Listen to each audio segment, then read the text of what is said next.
the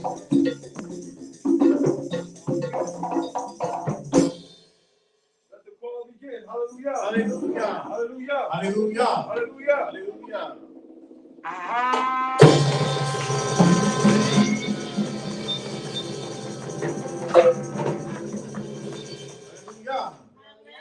Hallelujah. Hallelujah. Hallelujah. It's cool, but it's about shalom. It's good to see everybody. It's good to have the ability to eat and be refreshed this next afternoon. I am Mr. Yehudah Devar and welcome again to the evening service for the Shabbat day. We're going to open up with, of thy wondrous works we will tell. Yes. The heavens declare it, the glory is thine. The earth is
Hallelujah. Hallelujah. Baruch atah Eloheinu Elohei Avotenu. Elohei Abraham, Elohei Yitzchak, Elohei Yaakov. Elohei Sarah, Elohei Rachel, אלוהי רחל ואלוהי לאה, אל עליון, גומל חסדים טובים ובונה הכל. We give you thanks, O Yah, who is the Father of all, the King of the universe, the God of Abraham, Isaac, and Jacob, of Sarah and Rebecca, and Leah and Rachel, the one who is the ultimate and most high, Yah, the one who possesses all. We give you thanks for this afternoon, being amongst friends from many generations, between families, and those who are just beginning this way of life and watching us online. We thank you for the whole family of Yisrael this day. We thank you for the peace that we've had in this building. Once again, we know that that is not to be guaranteed in these harsh and evil times. And we thank you for the words of the Moreh who taught so beautifully the excellence and wisdom of the Torah that you have given us, that we have the instructions, the Torahs, to understand what to put in our body, that you would give us the strength in the time of need, and how we can sanctify ourselves and be holy in your midst, O Yah, as you commanded us to do so, because you said that we are a treasured people and a nation of priests before you, O Elohim. We ask that you would forgive us for the things that we have done that were sinful, that were inappropriate for standing in your midst, for the things that we saw even with Nadav and Abihu, where we mix things up and we mix and match your laws and your commandments and teach others. We know that in the fullness of your wrath, they were taken away as an example to us, O Yah, but please may that example be dear to our hearts, that we will stay clear and away from mixing and matching belief systems when it comes to you and your Torah. Amen. Amen. May it be your will, O Yah, that as we go into our Psalms, those families who are in mourning and those families who are praying for deliverance would be heard, even on behalf of those who are reciting the Psalms, which were penned by your servant David and so many other Levites, Kohanim, and prophets and patriarchs, O Yah. May it be your will that the speakers of the afternoon would speak a word that is due in season, as you said, as a golden apple set on a platter of silver is a word that is spoken in its due season. Please, O Yah, guide their words and their thoughts and their actions, and O Yah, allow us to engage into another week's worth of business and schooling without violence, without devastation, without destruction. Blessed be your name. Baruch forever A. and ever. Hallelujah. Hallelujah. Hallelujah. Let us sing the Shema. Hear, O Yisrael. Yah is our God. Yah is one, and blessed be the glorious name of his kingdom forever and ever.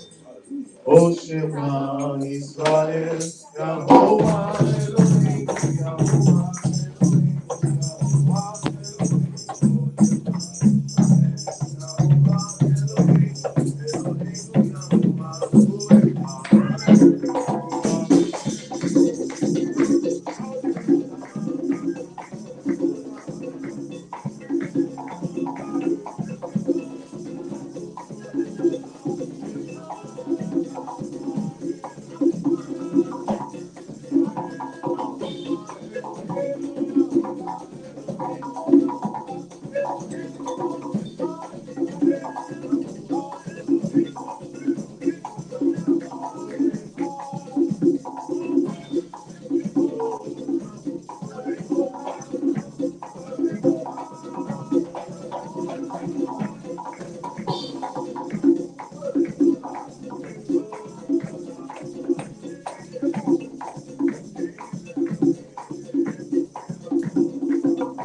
psalmist will be reading the 79th Psalm, the 121st, the 124th Psalms, as well as the 148th Psalm. The first Psalm is from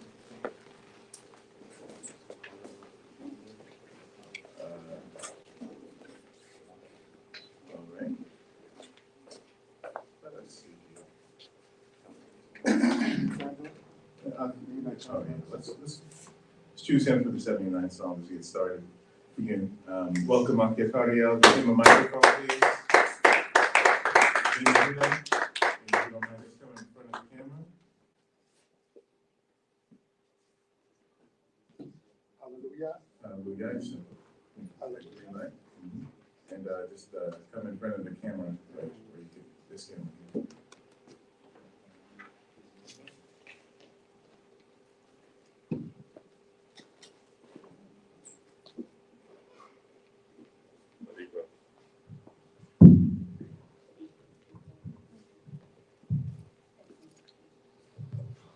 Psalm. Hallelujah. Hallelujah. 79th Psalm. A Psalm of Asaph. O Elohim, the heathen are coming to thy inheritance. They have defiled thy holy temple. They have made Jerusalem into heaps. They have given their bodies to thy servants to be food of the fowls of the heavens, the flesh of thy holy ones, and the beasts of the earth. They have shed their blood like waters round about Jerusalem, with none to bury them. The sword and derision to them that are round about us. How long, O Yah, will thou be angry forever? How long will thy jealousy burn like fire? Pour out thy wrath upon the nations that know thee not, and upon the kingdom that call not upon thy name. For they have devoured Jacob and laid waste his habitation. Remember not against us the iniquities of our forefathers. Let thy compassion speedily come to meet us. We are brought very low. Help us, O Elohim, our salvation, for the sake of thy glory of thy name, and deliver us, and forgive our sins, for thy name's sake. Wherefore should the nations say, where is their God? That the avenging of thy servant's blood that is shed be made known among the nations in our sight. Let the groaning of the prisoner come before thee, according to the greatness of thy power. Set free those that are appointed to death. And render unto our neighbors sevenfold to their bosom their reproach and their reproach to you, Yah. So we that are thy people and the flock of thy passion will give thanks forever. We will tell of thy praise to all generations. Amen. Hallelujah. Hallelujah. Blessed be his name. Wow. As I read this psalm, once again, it continues to take on new meaning for me in my life. I think about the fire that the Creator is putting on the earth at this time, calling on our modern day plagues. I'm also reminded of the prisoner that's within the gates, knowing that they are truly pushing Christianity upon these people while they're behind that wall, but knowing that, honestly, that they are truly praising the Creator without even knowing it. My heart is also heavy that my son had to make the decision to take his mother off of life support today. So with that, I just say, please be with my family. Amen. Peace and blessings. Shabbat shalom. Amen. Your strength, your rock and fortress during this time, for sharing those words with us. We'd like to also ask a daughter here, Kema, if she could read the 121st Psalm for us. We welcome her out there.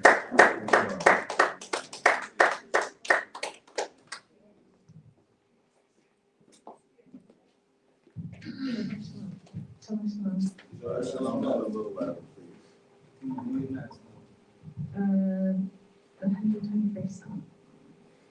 I lift up mine eyes into the mountains, from whence shall my help come? My help comes from the Lord, who made heaven and earth. He will not suffer thy foot to be moved. He that keepeth thee will not slumber. Behold, he that keepeth Israel.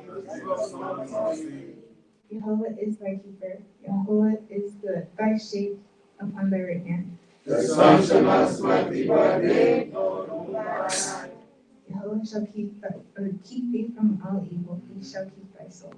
Yehovah shall guard thy going out and thy coming in, from this time forth and forever. I say to them for all of our lives and allowing us to come here safely. And I ask God to be with everyone, like their families, and help them get the strength that they need.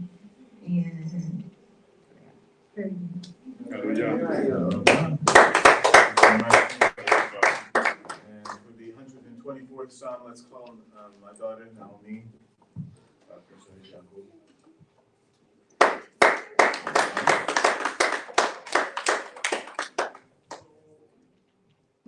Shabbat Shalom. Shabbat Shalom. The 124th Psalm. If it had not been Yehovah who was for us, let Israel now say.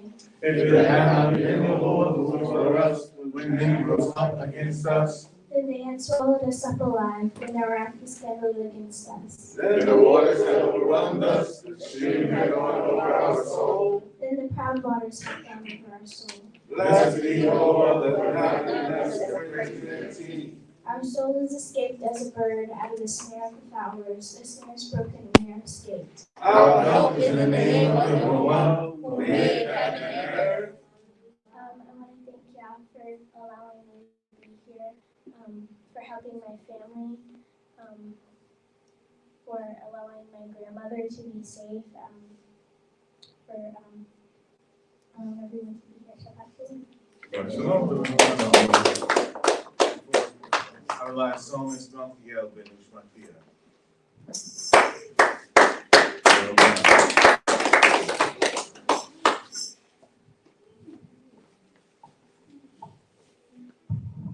Shabbat Shalom. Shabbat Shalom.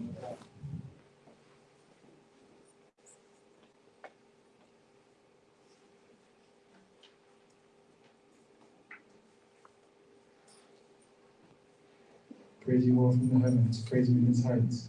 Praise him, all his angels, praise him, all his hosts. Praise him, sun and moon, praise him, all ye stars of light. Praise him, the heavens of heavens, and ye waters that are above the heavens. Let them praise the name of Yehovah, who commanded and they were created. He hath also established them forever and ever. He hath made a decree which shall not be transgressed. Praise you all from the earth, ye sea monsters and all deeps. Fire and hail, snow and vapor, stormy wind fulfilling his word. Mountain and all hills, fruitful trees and all cedars. Beast and all cattle, creeping things, and winged fowl. Kings of the earth and all peoples, princes and judges of the earth. Both young men and maidens, old men and children. Let them praise the name of Yehovah, for his name alone is exalted. His glory is above earth and heaven. And he hath lifted up a horn for his people, a praise for all his holy ones, even for the children of Israel, a people near unto him. Hallelujah. Hallelujah. I just have to say, to the for all my love unto you, protecting everyone here, allowing this week to be productive and lucrative. I thank the Creator for that. Hallelujah. Hallelujah. We can just praise the Creator for all of us.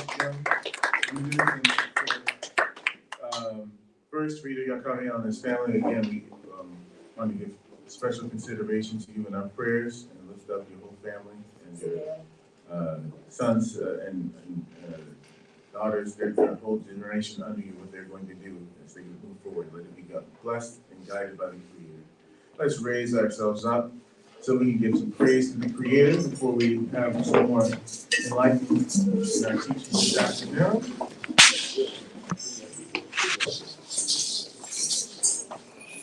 Let's see here.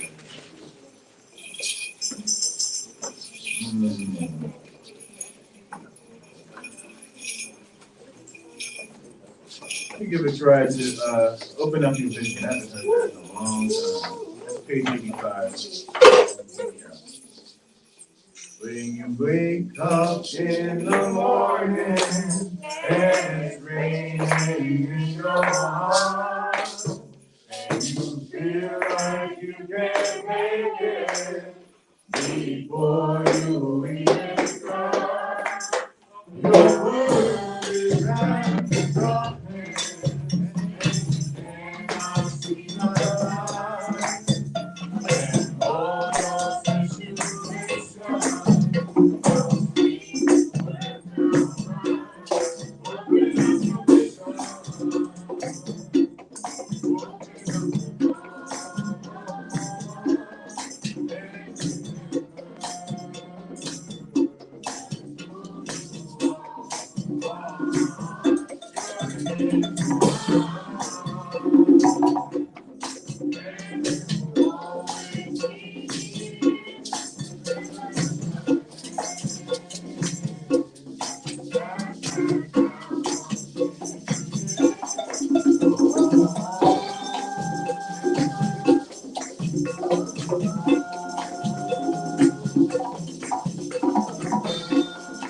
Hallelujah. It's beautiful. Pull the dust off of that one. You can't find it in some of these things. What's the one that's when I wake up in the morning, I give praise. Yeah, what is that called? That's it. In the morning. That's it? Oh, Yeah. Yahweh. That's Yahweh. Yeah, it's Yahweh. This one, yeah. Let's go with Shawty. Ain't more words than that. It's not just up my way. When I wake up in the morning, I give praise. Okay. You find that? You got it? There we go. All right. When I wake up in the morning, there we go. In the morning, when I wake up, I give thanks. You, oh God, I will give my praise. I know that my God is.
Well, I do like mine.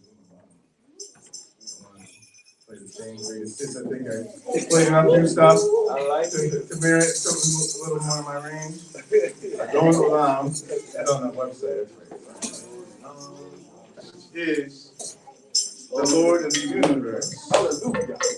Who reigned before anything was created. That's right. At the time that it was done according to his desire. Yeah. Then he was called now.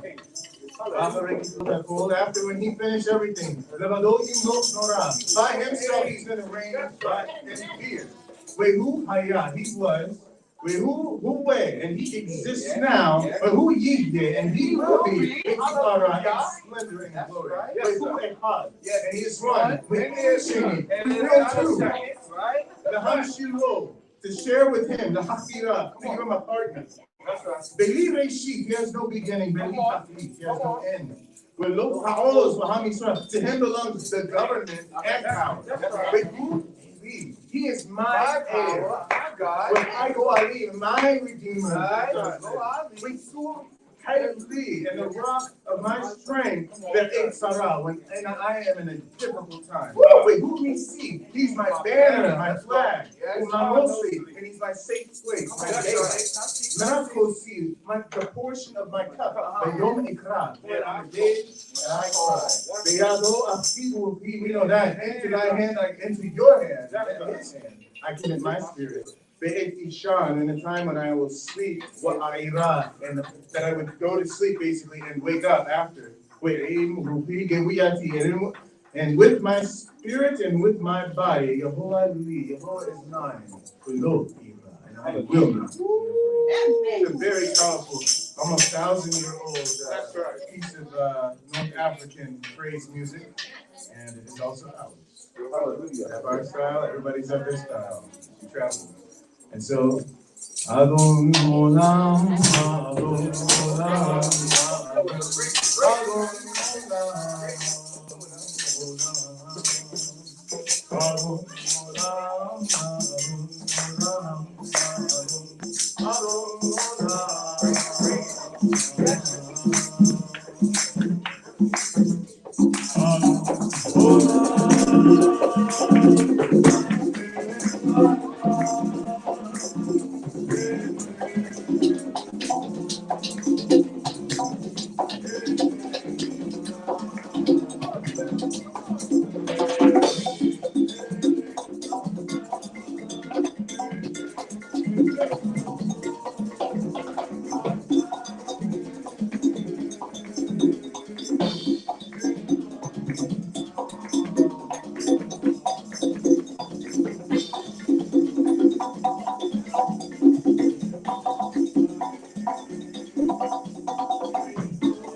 Very, very fun to be able to praise with you this afternoon, open up some of our classics, and thank you, sisters, for holding that down for the sisterhood side, helping a lot to remember how it goes.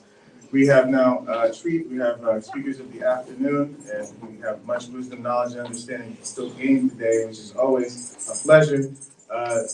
Who is our first speaker?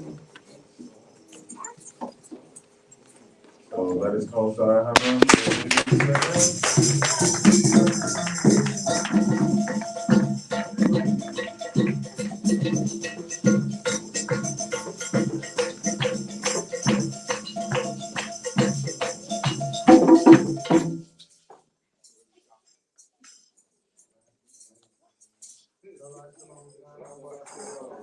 be seated.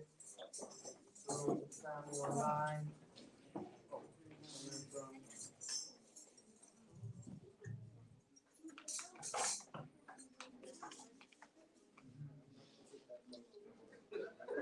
Sure.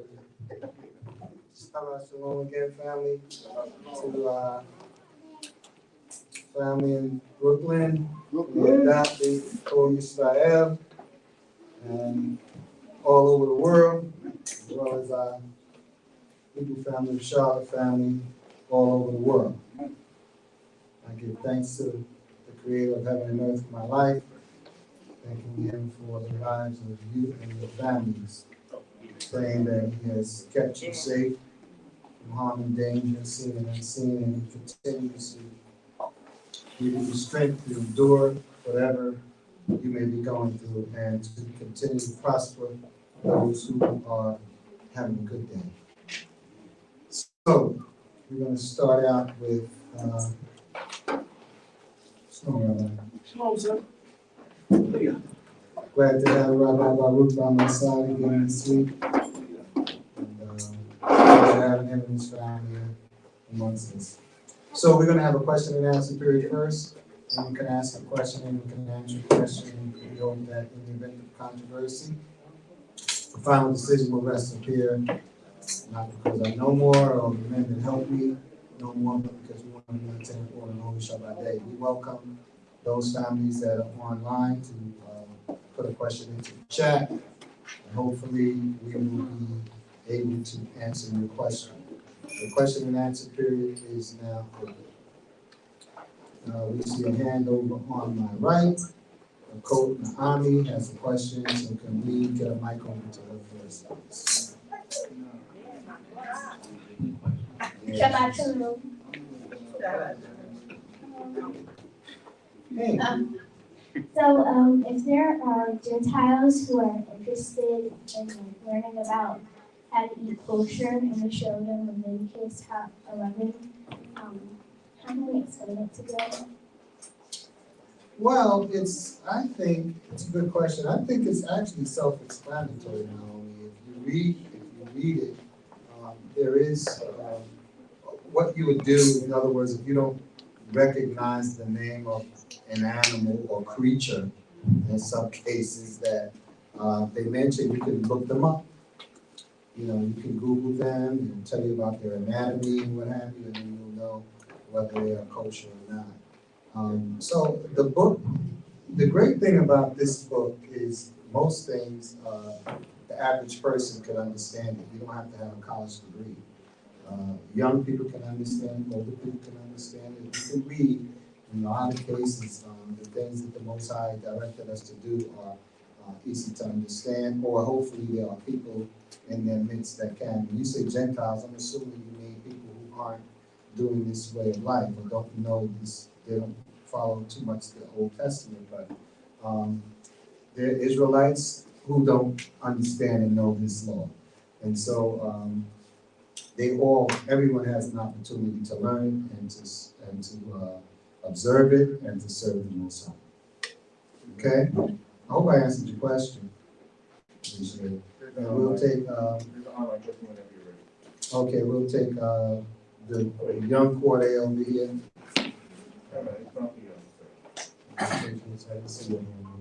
Okay. He's the online. Okay. I'm not surprised.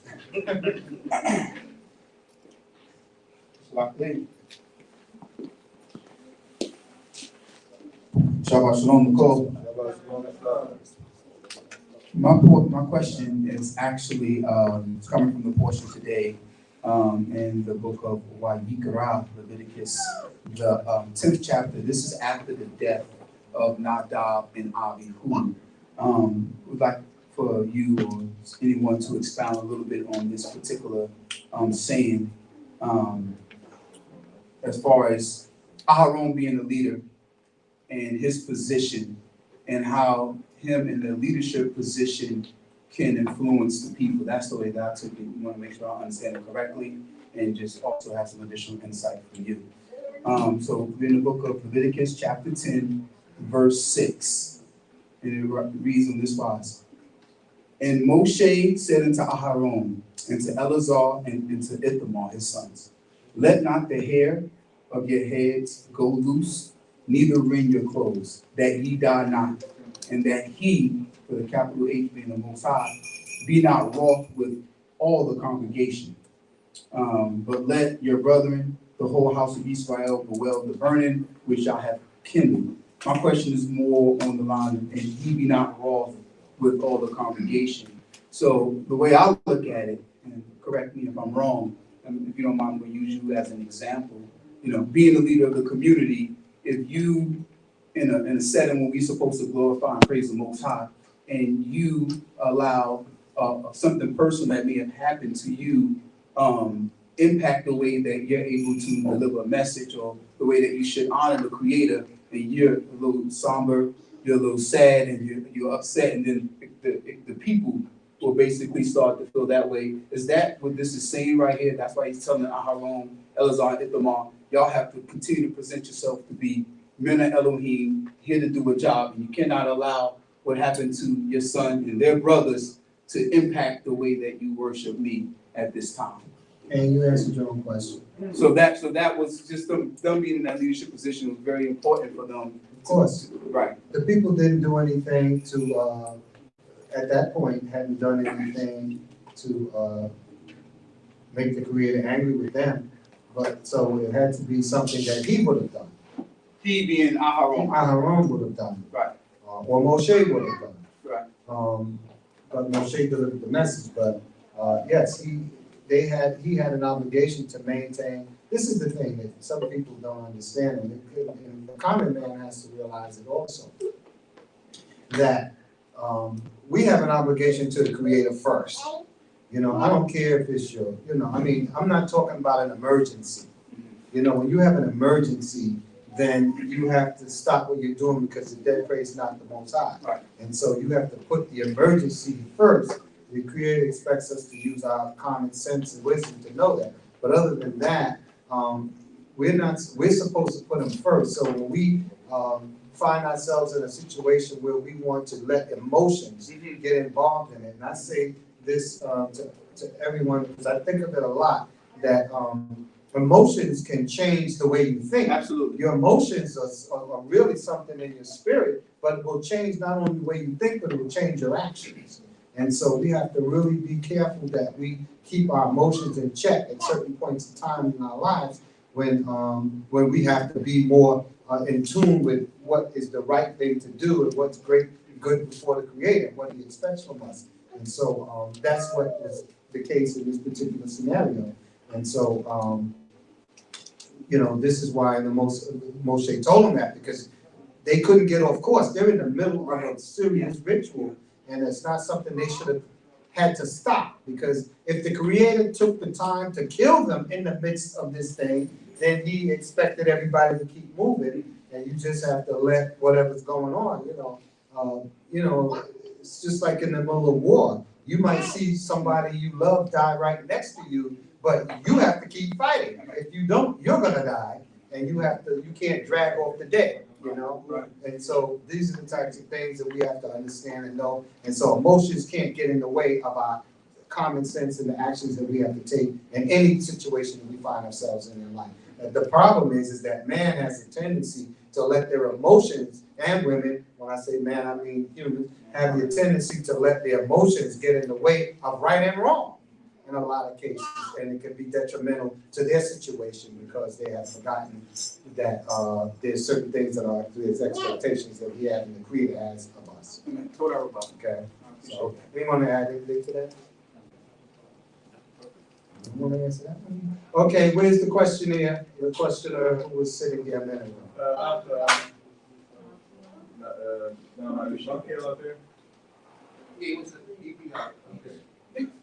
He couldn't wait. Okay, let's just hear the question online. He won't get to hear the answer. It's tuna kosher. Tuna is tuna kosher. No. I don't. Next question.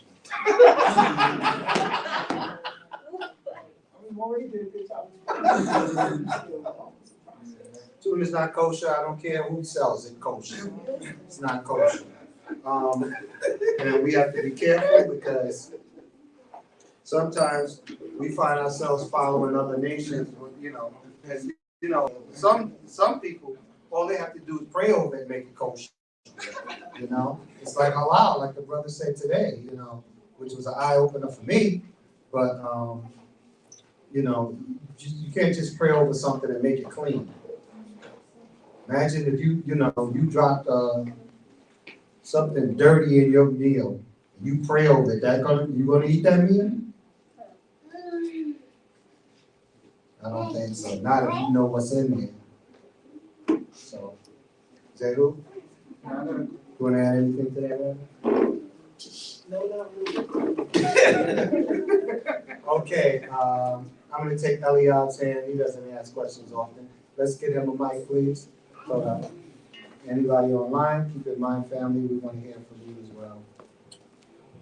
Your sister made a comment about what the Okay, go ahead. We'll get to his question. Her question is He's right here. No. it's not his turn. Eliab, what do you have to say? We'll get to him in a minute. Last night we was talking about. Shabbat shalom. Come over here, family. Shabbat shalom. Last night we was talking about how they found like a big gem in pretty sure the Middle East, and it was sent to China, even though they was making other people work to death, and they was probably gonna sell it to make money off of it. Isn't that against the law?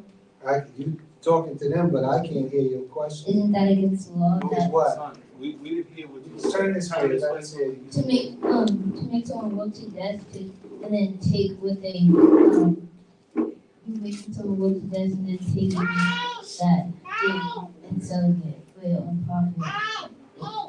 Making them work to death. We were talking about that last night. They were making people work to death. Well, that's against the law in itself. And you're saying what they made, they take it and you use it? Yeah, they shipped it to China, and then they sold it. I'm pretty sure to make money. Well, yes, there's an ethical responsibility. So everything is not written moral. You understand what morals are, right? Those are laws that they may be unwritten, but they're not the right thing to do. Right. There's nothing in the Tanakh that tells you that you can't do certain things, but in your mind that it's wrong. And certain things that people are not supposed to do that are wrong, they do it, and they profit from it. So no, that's not a good thing. Okay? I hope I answered your question. You want to take the one online? question. Elizabeth made a comment. What is it? I'll read these comments. She's saying, go to Alicia, my sister said, I remember our father made transition after the Shabbat came in, and King Michael told the family, we could wait until the Shabbat the next day before talking and getting into any planning. Okay, right, she's talking about the comment that Yirmiyahu made, and that is true, that happened, and that's exactly what we did. We just kept the Shabbat. It was a very, very quiet Shabbat. It was a very, very humbling and mournful Shabbat, but we just waited and just kept our peace. And we addressed it on going down to the sun. Of course, by that time, the family was ready to talk and to get into it, but we maintained ourselves and come to God was absolutely correct on that. All right, so that wasn't a question, it was a comment. She said, please excuse that. It's Oh, that wasn't, so she didn't mean to put that out? Okay. maybe. All right, good, very Sharon. Let's take, we had your question, did we? That was a tuna question? Yeah. It was answered, the answer is no. I've heard that different kinds of tuna fish. Yeah, well, see, some people, I don't know how true this is. They say there's different kind of tuna fish And some of them have scales. I don't know if it's true, but if they call it tuna, you don't know which one you got. Because you don't see the tuna fish, you just see the flesh. And so I would suggest to you that you not eat it. Salmon is a good substitute. If you want to like tuna fish sandwich, salmon, make it salad just like tuna fish with the same things you would put. For those of you, some of you never have tasted tuna fish, but you can make salmon salad and very similar, and you will not miss tuna. Okay, we have a hand in the back. Coach Shia, let's get her the mic. Have her come up.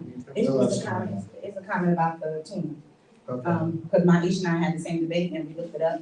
There are 5 types of tuna and species of tuna. Albacore is the only one that has fins and scales, but unless you go to the fish market and see it and buy it yourself, you probably don't touch it because they mix it and they put different types together.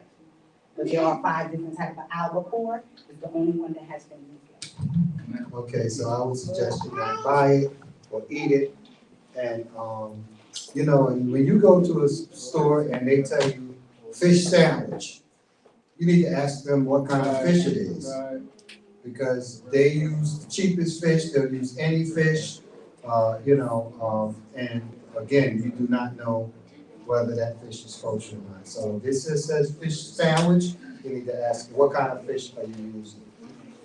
And hope they're telling you the truth. Any other questions before we move on? Okay, Kyle. Shabbat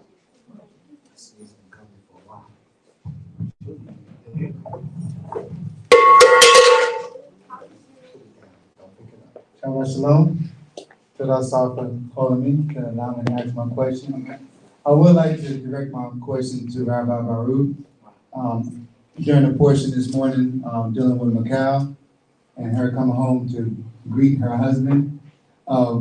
You say she despised her husband, she had ill feelings towards her husband. I wanted to have them give her a small explanation of why she could have had a little bit more animosity than what I gave earlier, if you don't mind.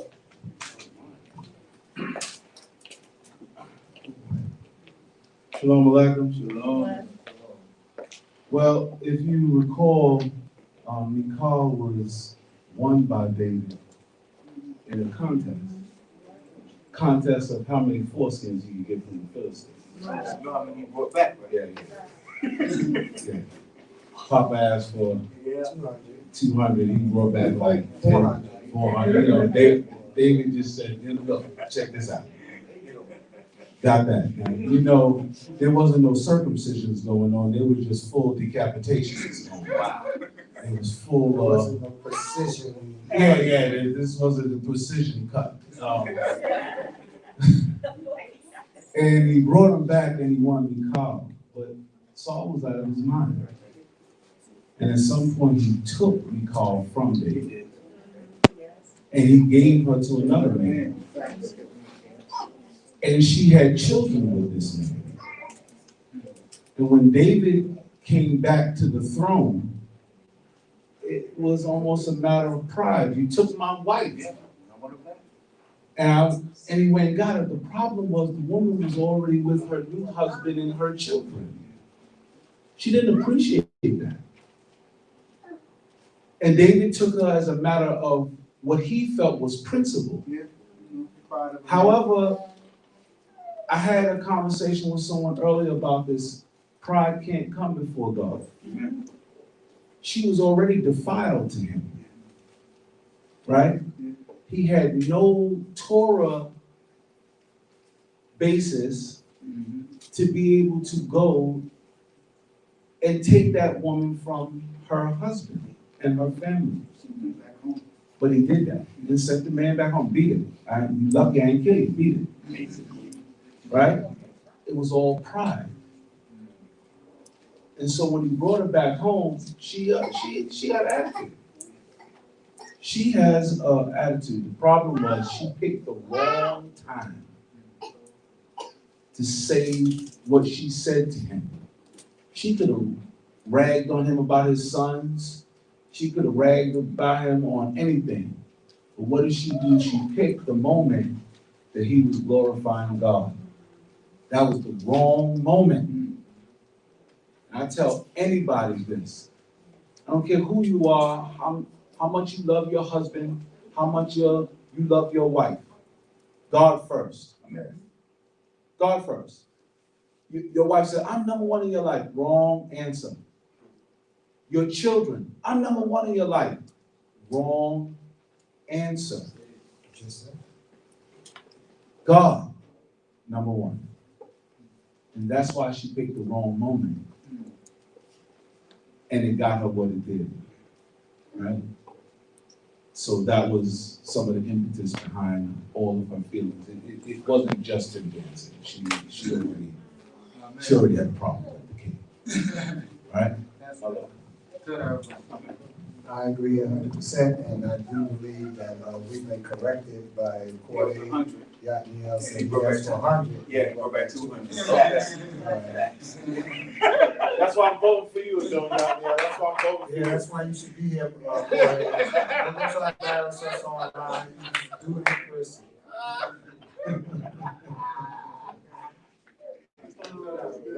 I know one thing. 200 was in there somewhere.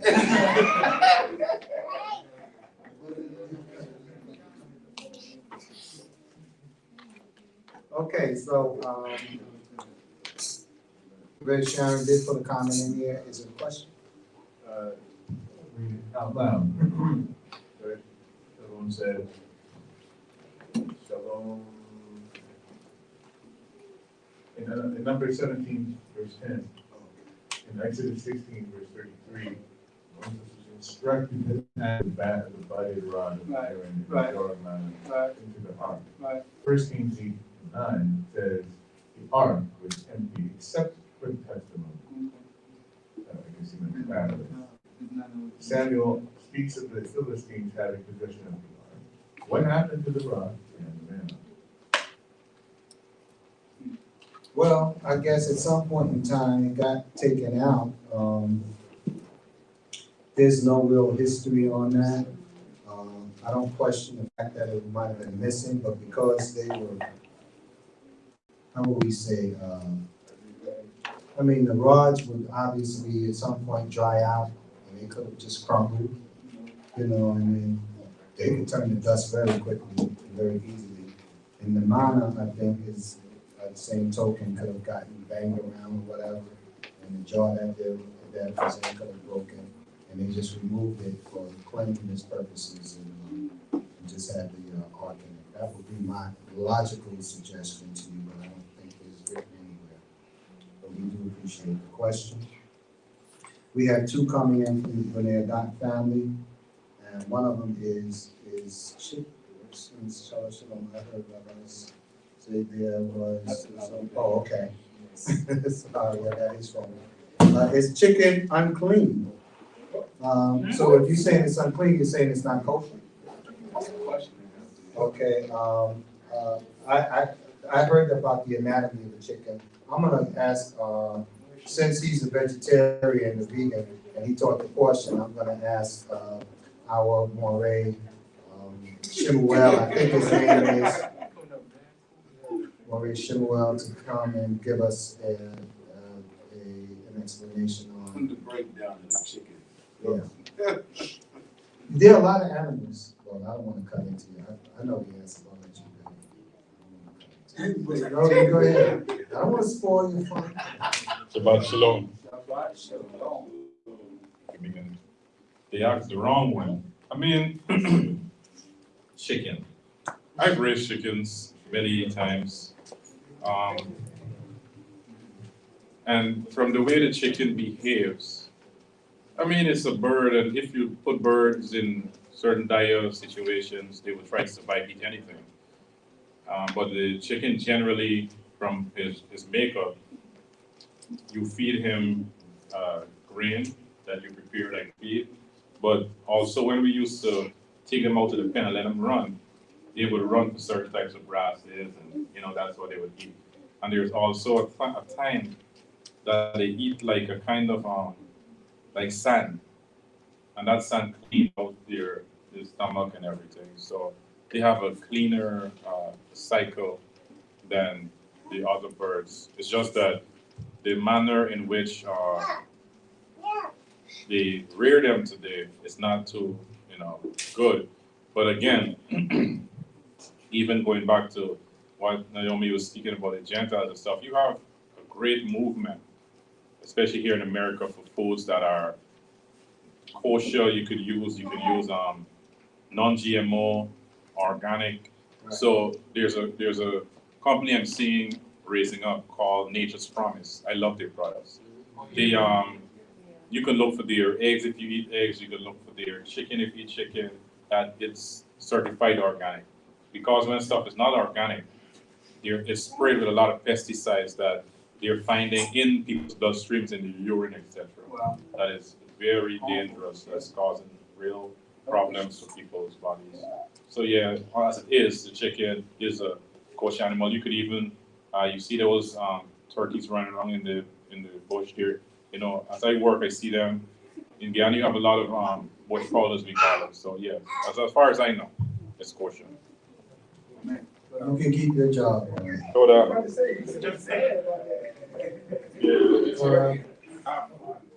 Okay, next question. Now, he was gonna get stoned if he didn't answer that. Is it better to choose life in a morally compromising position, or die upholding your morals? Is it better to choose life in a morally compromising position, or die upholding your morals? Anyone want to try to answer that question?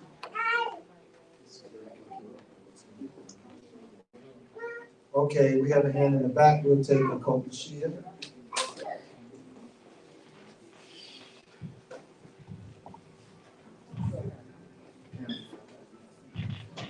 Shabbat Shalom.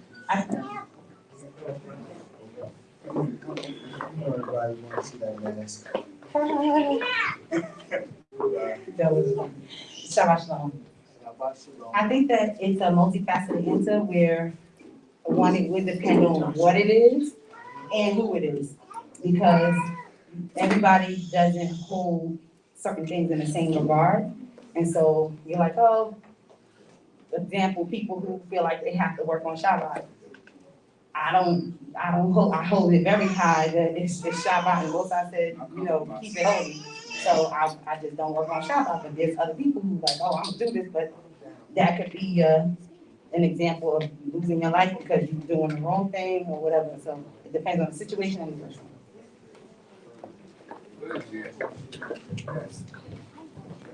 I think they may want to hear what the rabbi would say. So we can get a mic up here for Rabbi Baruch. Let's call Elijah. Put up for Elijah. Hallelujah. Morally determined situations determine on how you're taught. Everyone's morals aren't the same. That's not law. That's what I said. Right? It's really just that simple. So it's a very abstract question because it would depend, as the Mashiach said, about the situation that's presenting itself and who it is being presented to. Right? There was a movie some years ago. I know I'm dating myself. It was called Indecent Proposal. Yeah, right? I saw that. And the man walked up to the couple, husband and a wife, and he was filthy rich. And he said to the man, I would like to share a night with your wife for $1 million. And they went off and discussed it. They had a whole discussion. First they said, Then they got back up to the hotel room and the husband and wife began to discuss it. Well, it's only one night. We will be able to do this after. sometimes after you compromise your morals, there is no after. Right. Make it clear. You hear me what I'm telling you? Because sometimes you might think that you'll be able to overcome that thing in your mind that you know that your parents taught you all your life, that now all of a sudden you think that because you got older and all of a sudden now you can deviate from that thing, and that thing haunts you. Right. So my advice to you is that if you were to compromise your morals, it better be to save your, and I'm not going to say your life. You better be able to look at one of your children and say it saved your life, because that might let you get through it. But there's certain things you can't come back from. So be wise and be wary. Morals are there as things that you live by and die for. Hear that? All praise be to the Most High. Very nice.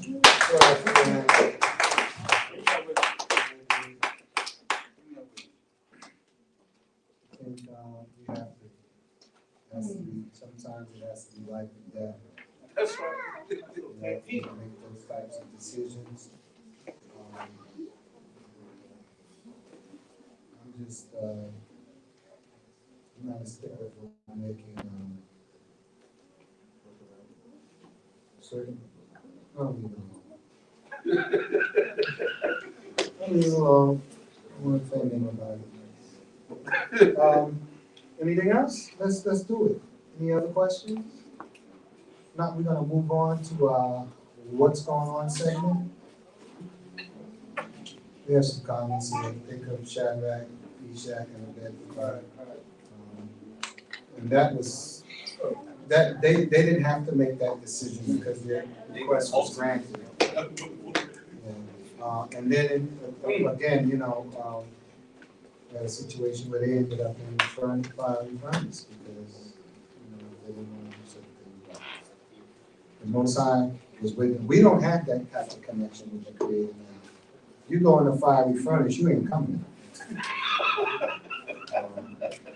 We got a long way to go.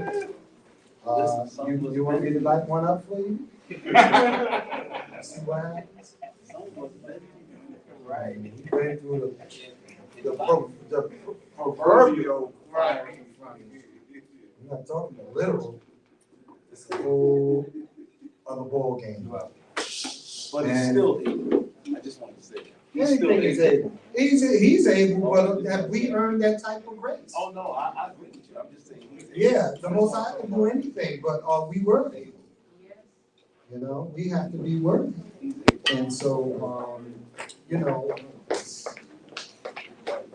to really go on a high standard. I wish I knew we had a Savior, or someone who had that type of connection with the Creator that could lead us. And maybe everybody will follow. Because if you're not superhuman, very few people are going to follow Israelite leaders these days on a grand scale like that.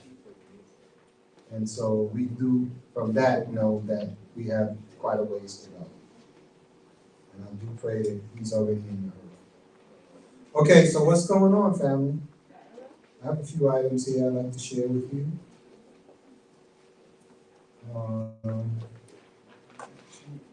Let's see. And we do appreciate the family that are online to sending your questions in. You help us educate each other. So what's going on? So just locally, right on the southern border of North Carolina, the first county there, we had a mass shooting 2 days ago. This ex-football player, ex-NFL player, went down the road, I think a quarter mile from his house to a doctor's house, broke in, shot the doctor, his wife, 2 grandchildren, age 7 and 9, I think, or 5 and 7, something like that. And then there were 2 workers, HVAC workers on the property, shot both of them, killed one of them. So he shot and killed 5 people, and then shot himself. It's these types of things that can happen out of nowhere where you have absolutely no warning, and, but for the grace of the Most High, or any one of us in a situation like that, they don't even know why he did it. They're now saying that they're going to examine his brain to see if he had CTE, I believe it's called. Yeah. This is brain disease that football players get from concussions and whatnot. And they said this guy got 2 concussions in a matter of 3 days during the course of his career. And so they're trying to figure it all out. The families knew each other. And then all of a sudden, this guy just does this. And that was just a couple of days, or a day, within 24 hours of the shooting in, was it California, where this guy went into a business and shot up, this guy he went into a business and shot up his family, the exes, I guess, were his in-laws. And so, the world is mad. And we have to really, really be careful. Not only be careful, but in a lot of these cases, you don't have to do anything wrong. You just have to be in the wrong place at the wrong time. And of course, the Most High said, that a man could die from his own sin, but the watcher has to make sure the watcher has to do whatever. But the point is that, you just cannot imagine how this makes any sense. The world we're living in just doesn't have rules like they had in days of old. And it's very, very scary. Okay, so I don't know how many of you follow politics. I'm a madman for politics. But Matt Gaetz, I'm so happy for him. Matt Gaetz is a 45. Can't say the word right now. We'll call it a fool, but I have another word for people that are brown noses. Anyway, so he's for 45. So he was just a troublemaker. Still is a troublemaker. Well, up until this week, and now the feds are after him for all of this stuff he did. Talking, when the Most High, my mother used to say this: when you dig a ditch, dig two. Dig two. Okay, so now his bosom buddy is getting ready to turn on him because they got like 33 federal cases against him. What's the word I'm looking for? Charges against him, and he's getting ready to sing like a bird because he wants to save his own cardio, and so he's getting ready to flip. And Gaetz is gonna have some charges against him. Then now the ethics committee from Congress is after him. He's got the feds after him. He's got all kinds of lawsuits against, cases, investigations against him. And it couldn't happen to a nicer guy. Okay, so as someone mentioned earlier, DMX made transition yesterday. It was a drug abuser, made great music, unfortunately.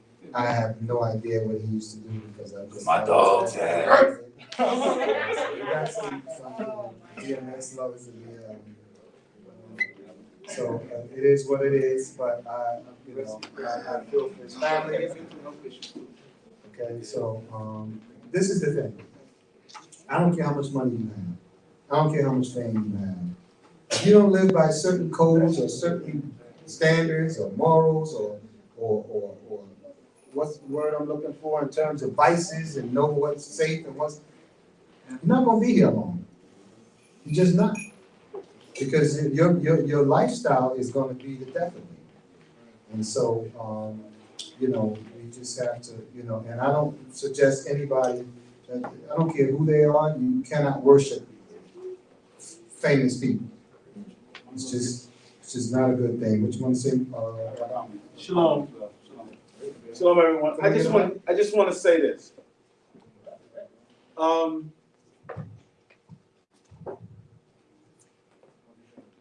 Yes, DMX, he had a admitted drug problem. He had all of these things, but the bottom line, he had an addiction. And everybody can be susceptible to an addiction. it's not just drugs. You can be addicted to almost anything. What I want to tell you as I heard, I believe it was Morey earlier saying about Black people not feeling like they need to get help. So every time I get the opportunity, I will tell you, if you need help, find help. Go find somebody with shingle that can help you. Psychology is not for everybody else but Black people. Mm-hmm. Black people can sit on a couch too. I know partially it's because of our economic system. We never thought that we could go to a psychologist. They outpriced them too. So our answer was either you need a beating or you need prayer. And we have perpetuated that foolishness throughout our time to the point where we have even in our own community heard people say psychology is not a real medical profession. That is wrong. That's wrong. And as much as, and I want to say this too, publicly, I know in my courses of becoming a spiritual leader, I had to take counseling courses. I'm not a licensed psychologist. I don't know any spiritual leader in our community that is a licensed psychologist. I know they would like to believe because they read the Tanakh that makes them a psychologist. I'm here to tell you, they're not. We can inspire you, we can talk to you about God, we can hold your hand while you cry, we can do, but we also need to be responsible enough to tell you that if you need help, go get help. And there's no shame in getting help. Let me help y'all. I've had one. She's on speed dial. Because when my father died, it wasn't good for my head. She has remained on speed dial. Yes, y'all, that's something else y'all can talk about. You talk about me too, I had one. So I'm just letting you know, talk to somebody when you need help.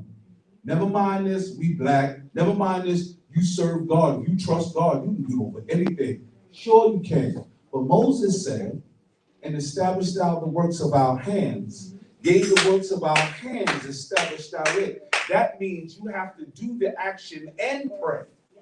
Exactly. I'm done. Thank you very much for that, because it's not spoken about enough.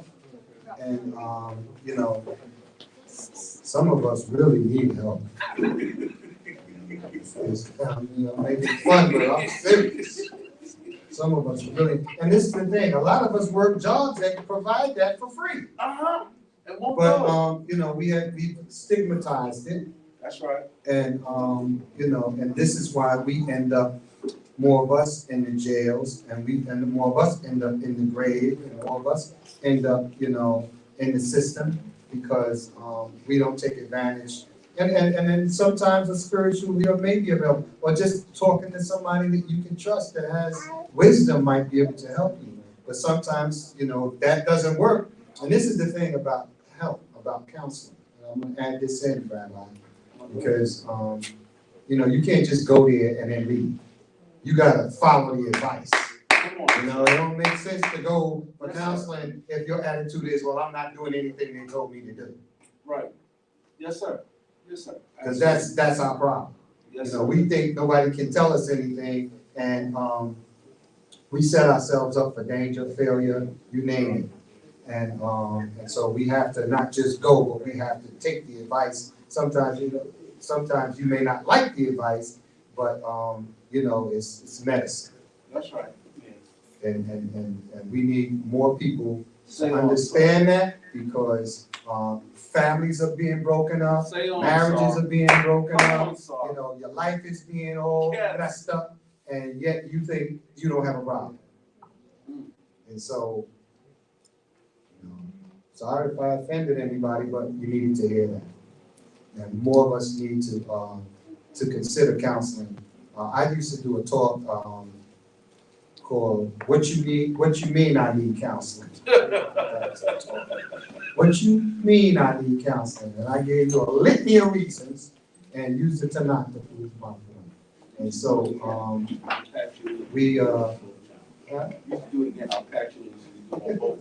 I gotta find that talk. I don't know where. It's around somewhere. I saved a lot of it. But this is what we need to do. And because, we have a brother in our community, he happens to be vacationing down in Guyana right now, who is actually a counselor in school. I don't know what his credentials. I know he's got 2 masters in mental health or in one of these fields. And so he does it in the school system.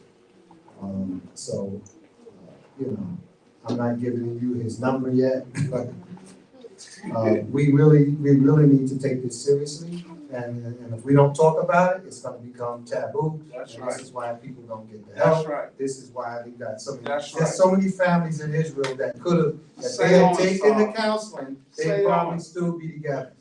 Children wouldn't be all, discombobulated because the parents don't know how to deal with the issues. All of this stuff needs to be out in the open. It don't have to be everybody's business, but people need to get help and they need to take the help. What I find, and the people that I talk to, and I'm no professional in this, is that they'll come to you for counseling, but if you don't say what they want to hear, then they give you the hand. They don't want to talk to you anymore. They go to another counselor. And then when they don't go to that counselor out, they go to another counselor. Hello. To whom the shoe fits, let him or her wear it. Moving right along. I know I'm gonna lose a couple people on this thing, but that's okay. Have a hand? Kane. Okay, they both had a shot, but we'll give them another shot. Let's take the one in the front first. Family online, hopefully you are getting something out of this. We're not here just to waste our time. We're here to try to help each other, and everybody can use some help sometime.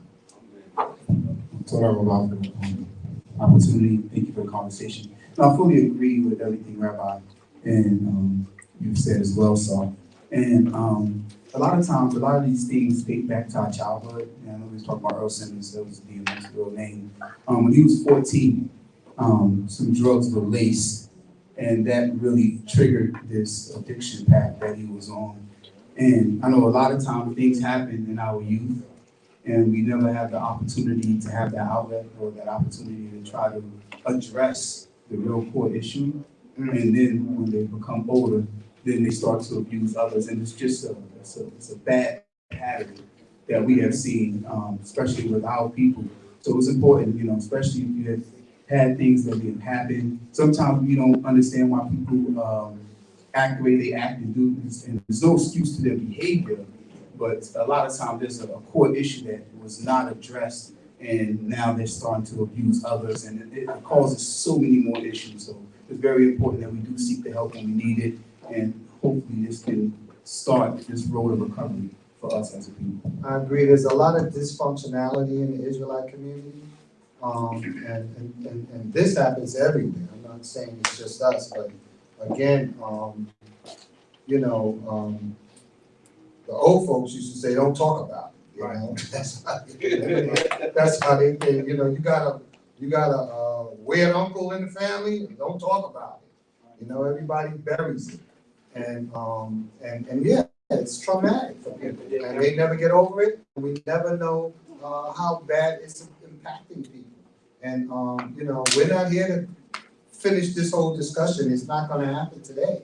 But the thing is that families sometimes need to, you can't really move forward, and you see all of this other drama coming because you've never had a closure to the situation. Sometimes it has to be talked about. If that's not enough, you got to go to group counseling. You have to do certain things in order to repair as much as you can, repair the family and repair and try to heal some of the wounds that have occurred. And in a lot of cases, there's only so much you can do, but what you don't want to happen is to perpetuate it into another generation. Right. And because these things can have long lasting effects on families. And so, you know, and I'm not even gonna get into some of the topics that would generate, these kind of discussions. But, because we had a private conversation today and this is kind of reminding me of some of the things. But it's so important that families find a way to, stem the tide on all of these things that are happening in their families that nobody wants to address and nobody, wants to admit or acknowledge. And again, a lot of times, some people will never admit that that happened or that they did that. But, you know, some of them have to be confronted.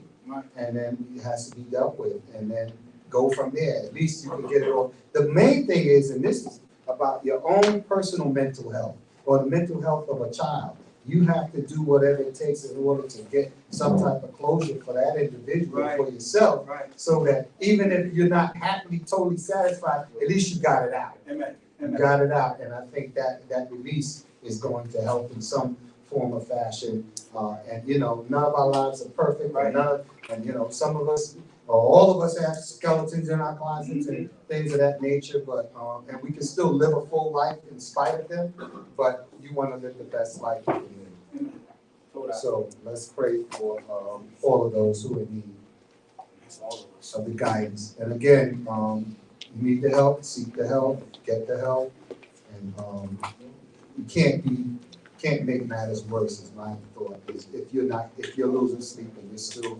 feeling the pressure of whatever it is you went through. I didn't think we were going in this direction, family, but it is what it is. And we don't avoid topics here unless they are inappropriate for our audience. Koti, yeah, you had a hand up, we'll get your hand up. Shabbat shalom.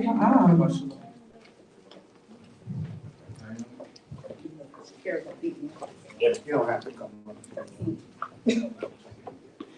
It was, I was gonna mention, for those of you who are not on the end of being afraid of or seeing it as something that's taboo, if it's about finances, there's a company called BetterHelp, BetterHelp.org. If you go there, it definitely gives you some information about how to get the help, in your area. If you wanted somebody locally, you can get it online, you can talk to them, text them.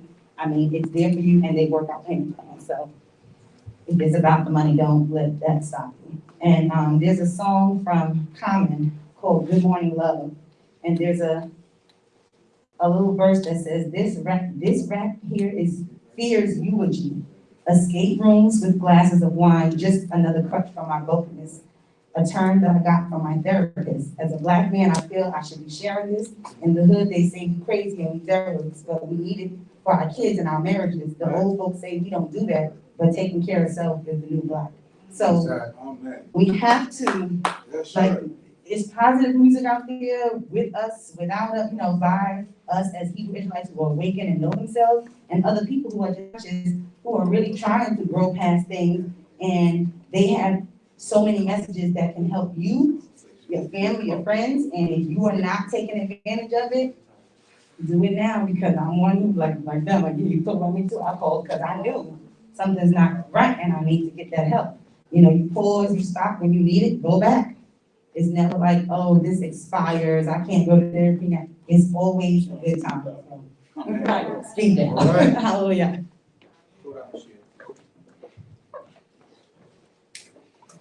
Okay, I'm getting text messages, I'm getting all kinds of. You better get that talk out. Yeah, I'm gonna have to get that talk out. So when you tell What me, you let me mean know. I need counsel? And when you do, let me know. We're gonna double patch you. I'm gonna start looking for it. I'm there. I think it's essential. I think this is a part of our cure. That's right. I think this is a part of our redemption process. Come on, sir. I think this is a part of our Yes. return. You take that back with us. And I think that we really need to we all really need to rethink how we're calibrated about this whole thing about mental health. We really need to really think about that, seriously think about that, and try to, some of the damage cannot be repaired. I'm not gonna even try to sit up here and tell you we can fix everything, but we can fix as much as we can We can fix for the next generation. And we can start doing better for the next generation. Stop showing them bad examples. Yes. Stop behaving in negative ways that affect our children. And stop it. All it takes is a little self-control. All it takes is a little self-control. And we have to start doing what we need to do to putting the same burdens out. And and the one thing that was said by one of the people was, because it got passed on in the family. Stop the passing on. Stop the perpetuating the bad behavior. Even if you went through it, if you knew it was wrong for you, why are you now practicing it on your children? I mean, families have their disputes, and husbands and wives, spouses have their little arguments, and sometimes they're in front of the children. But some of the stuff that's going on is totally outrageous. And it's bordering on child abuse. It's bordering on maybe somebody needs to come in and get your kids out of that house.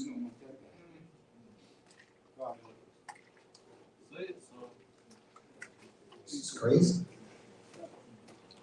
Okay.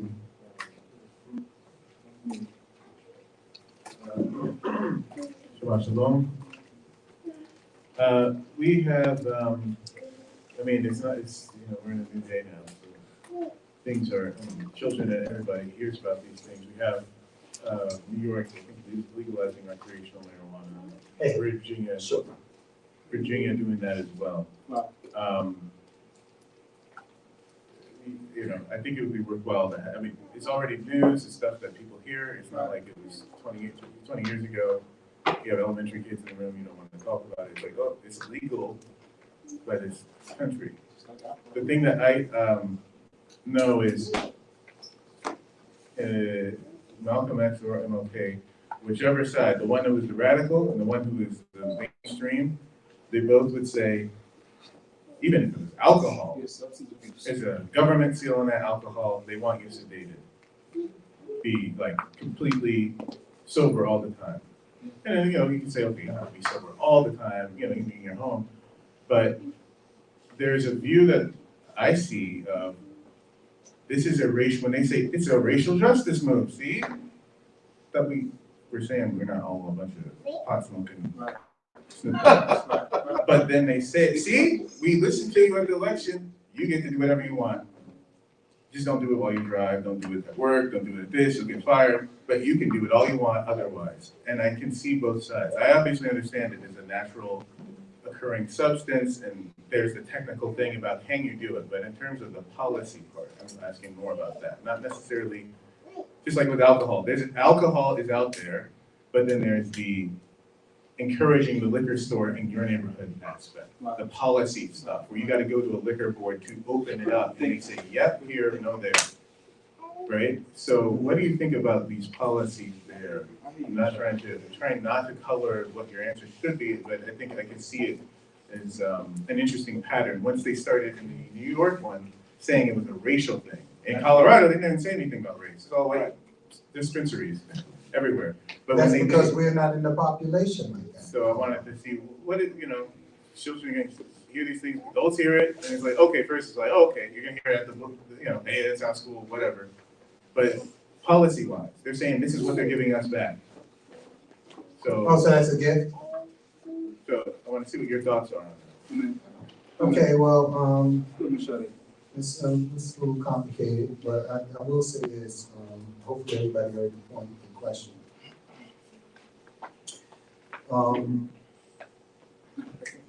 What's happening now is the government, and that's a statewide decision. That's not a federal decision. The alcohol laws and when I say the laws, the legalization of alcohol, the legalization of tobacco, which is more dangerous, is killing more. Tobacco is killing more people than anything.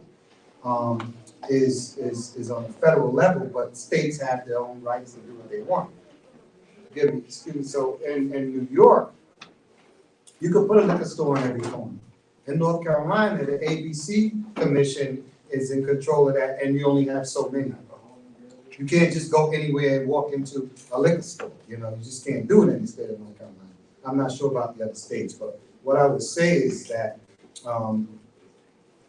what's really happening is because they're not gonna take away the vices that they gave to the other nations that they legalized, they're coming up with vices that, which beginning, you would think that we were the only pot smokers in the world, and yet they're the ones who bring in the drugs, okay? So what they're trying to do is have a balance. It's just like when the crack epidemic came out. You get 20 times more time for the same amount of crack that you get for cocaine, and cocaine is the same, is crack, crack is cocaine. Okay, so they're trying to, I think, balance out the justice system in terms of what they're doing. Now, what we have to understand as a people, and forget about what is legal to do, is it something that you want to do? Is it something that you should be doing, and how much of it are you doing? Because if you're a casual drinker, then I don't see anything wrong with that. If you're drinking as soon as you get up in the morning, and that's the last thing you do before you go to bed at night, and it's impairing your thought process or your decision making, then that's a problem. And if it's impacting your family negatively, which I don't say I can impact them positively, the children might think, oh, they're on a happy juice, so they're giving me everything I want, but that's not a good thing. And so we as a nation, as a community, have to have our own standards of what is good and what is not good for us. Because, and keeping in mind that if we come down with an illness, or if we get caught drunk driving, we're not getting treated like everybody else. Because if the cop knows, if you're of another nation, I don't want to get too technical here, but if you're of another nation and the cop is your neighbor, they're going to send you on your way. Or they may just pull you over and tell you to have somebody come pick you up. We're going to get hauled off to jail and lose our license for 2 or 3 years.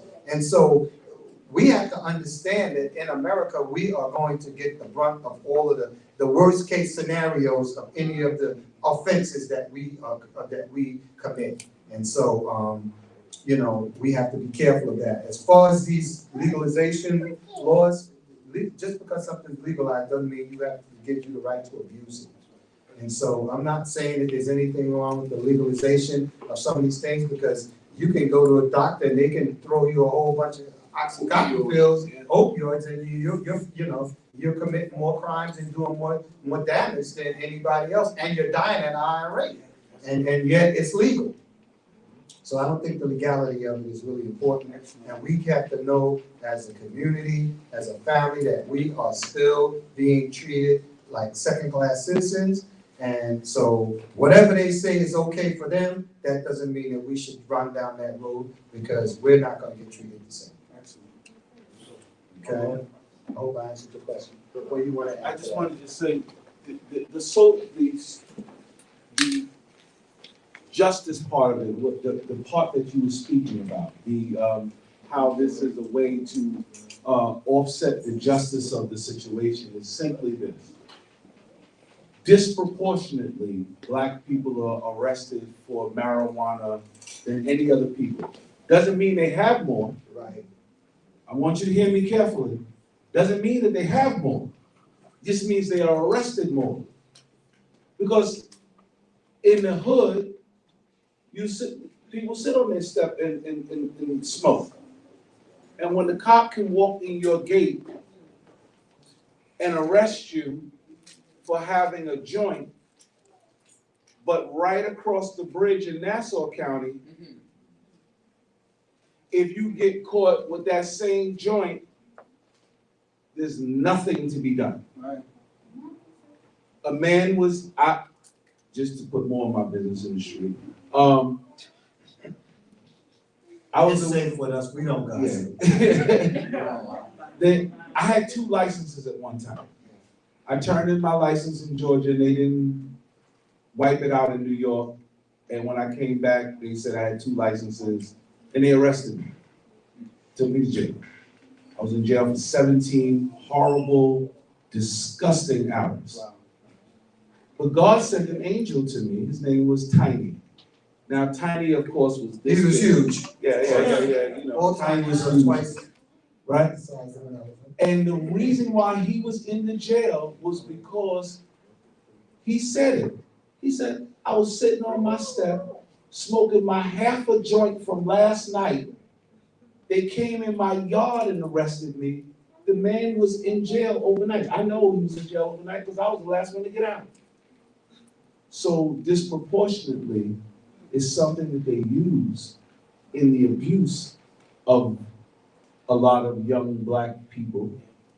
So that's why they're now calling it a social justice movement, especially in New York, because that's where the disproportionate situations were going on. So you can see it. That there is a reality to that. Doesn't mean we do it more or we have more of it, because we don't. It just means that they can harass you, and now they can't harass you. That's why it's a social justice movement. Now, it even goes further than that, Rabbi. Thank you for your answer. Because what happens is, all of these young black men now have records, and they can't get jobs. That's the problem. They're talking about expunging those records. Yeah, well, let's see how far they go with that, because that's step 2. And it's easy to decriminalize it and then turn around, and now all of these people that have been holding these records for 40 years, too late to get a decent job because they've been unemployed or working, these menial jobs for all of these years. Now, you can't fix that. You can't fix that. That's the problem. Half of the things that they're doing now is too late. There's people that died and put their head already, and they, never got justice. We got this man down here in North Carolina. I forgot his name. I think his last name is Long. He just got out after serving 44 years for a crime he didn't commit, and he just got out last year, maybe a little over a year ago. And then they had to pardon him in order for him to get the measly money that they want to give him. I know it's a Shabbat, but I'm going to tell you anyway. After 44 years, they gave him $750,000. For 44 years of a crime. Now, they have the proof that the cops and the lawyers, the prosecutors, set him up and falsified evidence and lied on the stand. They got all of that. And that's the only reason why they let him out, because they had no choice. Because I think it was for rape. And they knew he didn't do it. They had the proof he didn't do it. And then they saw how they railroaded him, and they gave him $750,000. How much? $17,000. That's not worth a week in jail for something you didn't do. And so now he's fighting them. Of course, he took the $750,000, but he's now, that's the down payment to him. Now he's suing the system, because this law was made like 100 years ago, or whatever it was. It's so old now, it doesn't even compute for today's day and time. I felt good for him. He went out and got his first Cadillac. They had him on the news this week. He a car he always wanted. He's in the passenger seat, making all kinds of moves. But it's sad. Listen, he's just one drop in a big, wide, big, I don't even know what, it ain't a bucket. It's not a bucket. A bucket is only a couple of gallons of drops. No, this is crazy, and it's never going to be right for us, but we got to just keep doing the things, and they got to keep fighting. And I tell you all the time, you can talk whatever you want to say about voting, but it's putting people in office that's going to fight your cause that's going to get some of these laws changed. And in the South, you see it doing in Georgia, they just made it more complicated for people to vote because they lost those 2 Senate seats, and they ain't get over it. Watch God. Watch him. Don't get me started. Watch God. And so we can't sit back and wait on the Most High to fix this system. Some of us, we have to fix it ourselves. We have to put our names out there.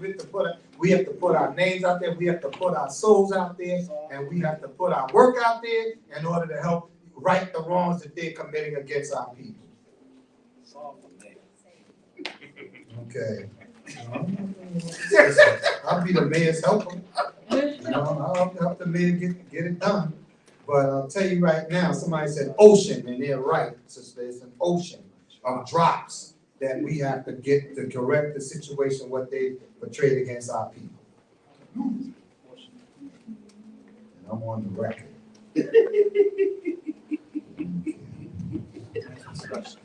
I have Listen. two questions. Okay, I'll take your questions. I did have a portion to do, but I ain't complaining.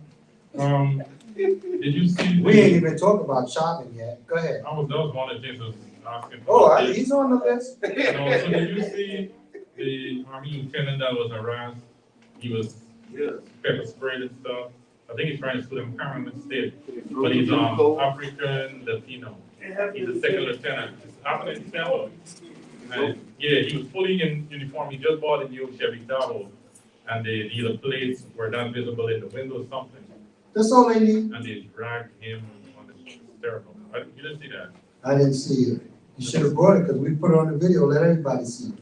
Because the thing is that, and I show it to the community, this community, just so that our youth could see just how easy it is to be put under that type of abuse. And I tell you something, so that they do the right thing when they're driving, and so that they understand that their education is really gonna help them. I saw an interview on YouTube, and this happened a while ago. He's now an federal appeals court judge who tells the story about how he and his family were returning from a funeral in another state, and they were passing down through the South, and they got pulled over for some stupid reason. And what they put him through, arrested him, did all this stuff to him, and now he's a judge. So he's been really talking about how we're treated by law enforcement and whatnot, just so this gets out there, so people understand just how pervasive this racism and discrimination stuff goes. And he's a Harvard, as a matter of fact, he had his law degree from Harvard at the time, and it didn't matter. It didn't do him any good. He was a black man driving a car and in a rental car coming, and they said, and that's what it was. He said that the rule was that they thought that all car rentals driven by black people were drug runners. So that was their justification. Well, you get in the car, you see who's in there, you see all these elders in it, because he was in there with his uncle and his aunt. I mean, what, they're drug runners? So, he just talked about how this stuff was going on. He's an older guy now, he's not that old, but he's in his 50s, but this happened years ago. He's still living this drama, and he's remembering it, and I forgot the organization he started in order to help our people to get around these types of situations, but that's what's going on. There's only so much we can do. And as much as we talk about law enforcement, we need more of us in law enforcement, and maybe George Floyd will still be alive, because we have compassion. These people do not have compassion for our lives. All right, I'm sorry, I hope I'm not ranting here. Okay, so let's move on, because I don't want to beat a dead horse. Okay. Truants in Virginia lawsuit passed. I don't know if we have time to show that. Okay, so I just want to finish up my portion here. Okay, so, well, I'm going to knock this one out real quick. So Prince Philip, the husband of Queen Elizabeth, went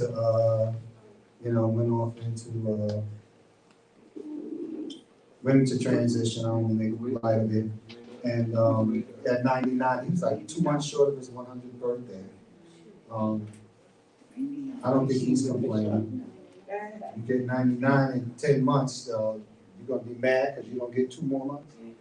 Listen, 99 is a long time to be around. Anyway, I bring it up because whether you know it or not, the British, they got commonwealths all over the Caribbean, all over the world, called the British Empire, they used to call it, but, so that's a whole big thing.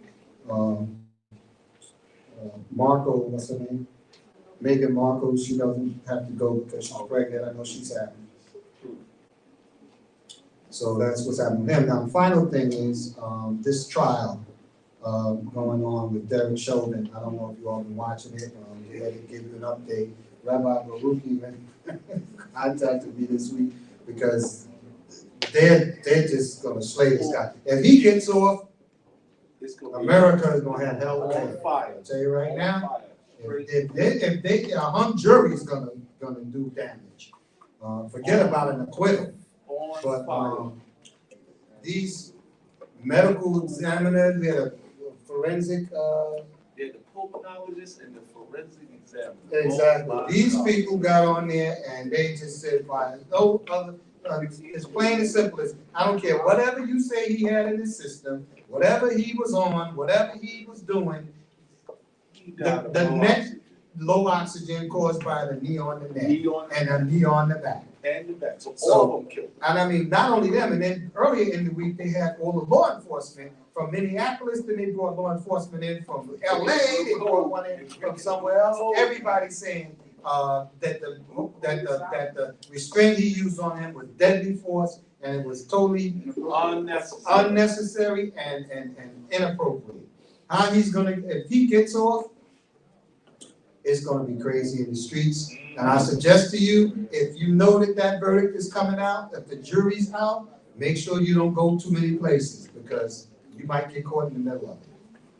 And I would suggest that white people definitely don't get caught in the middle of it. Because if you thought Rodney King was bad, and when that verdict came out, this is nothing to play with. This is nothing to play with. And it's gonna be a lot of places gonna get burned down. So, let's just hope he doesn't get off. Not just for righteousness' sake, but for the sake of all of us. Because our problem is, we burn down the neighborhood laundromat. Right, that's ridiculous. We burn down the neighborhood CVS. We burn down the neighborhood staples that we need in our neighborhoods. That's just to me, you can't justify that. That's nailed it about the pulmonologist boy, Jim Crow 2.0. That's right. Yeah. Mm-hmm. It's a mess. Let's just pray that everybody gets through this alive. Okay, so we're gonna move right along and cover some history. We thank you all for your questions, your comments. Helps us get through these portions. No, I was turning to the question. Okay, we're gonna get ready to we're going back to 1 Samuel, family. We're gonna do a couple of chapters. Matter of fact, I'll do 2, and if we have time, then you can do 2. All right?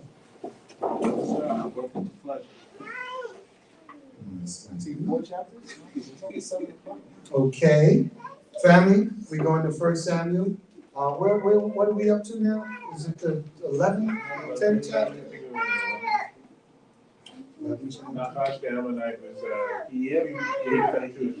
We did that, right. We had Nakash. Yeah, right. Nakash put them to a test. He wanted to see, in other words, he was going to invade. They were going to invade the Israelites, and they made him a deal. Well, if you all take out your right eye, we'll spare you. Of course, they went and talked to Saul about it. Saul told them to come out and fight. They went out and fight. And then after the Most High, the Most High discomforted them, then all of a sudden Israel got courage and they started chasing them. You know how we do. And then, and then all of a sudden Saul became the man.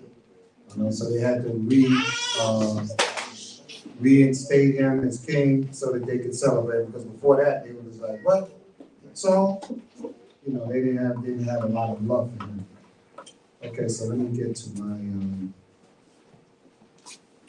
portion. I brought my Tanakh last week. I should have brought it again this week because this thing don't keep up with me. No, you good. I'm gonna keep up with this. I'm gonna keep my phone on. I appreciate you though, but you need me too, Rabbi. All right, so let me just get there. I apologize. So we're in First Samuel. And we're going to the 11th chapter. That's where we're going to pick up the story. Hallelujah. Let's get into it. We're in the book of 1 Samuel, actually the 12th chapter. 12th chapter, right. 12th chapter. And Shemuel said unto all Yisrael, Behold, I have hearkened unto your voice and all that ye said unto me, and have made a king over you. And now, behold, the king walketh before you, and I am old and gray-headed. And behold, my sons are with you, and I have walked before you from my youth unto this day. Okay, let's stop right there. First of all, Samuel, we love you. We love you, Samuel, but you know good and well nobody wants to follow your sons. That's the first thing. And Samuel's still feeling a kind of way about all of this. He's not just unhappy because because Israel chose the Creator over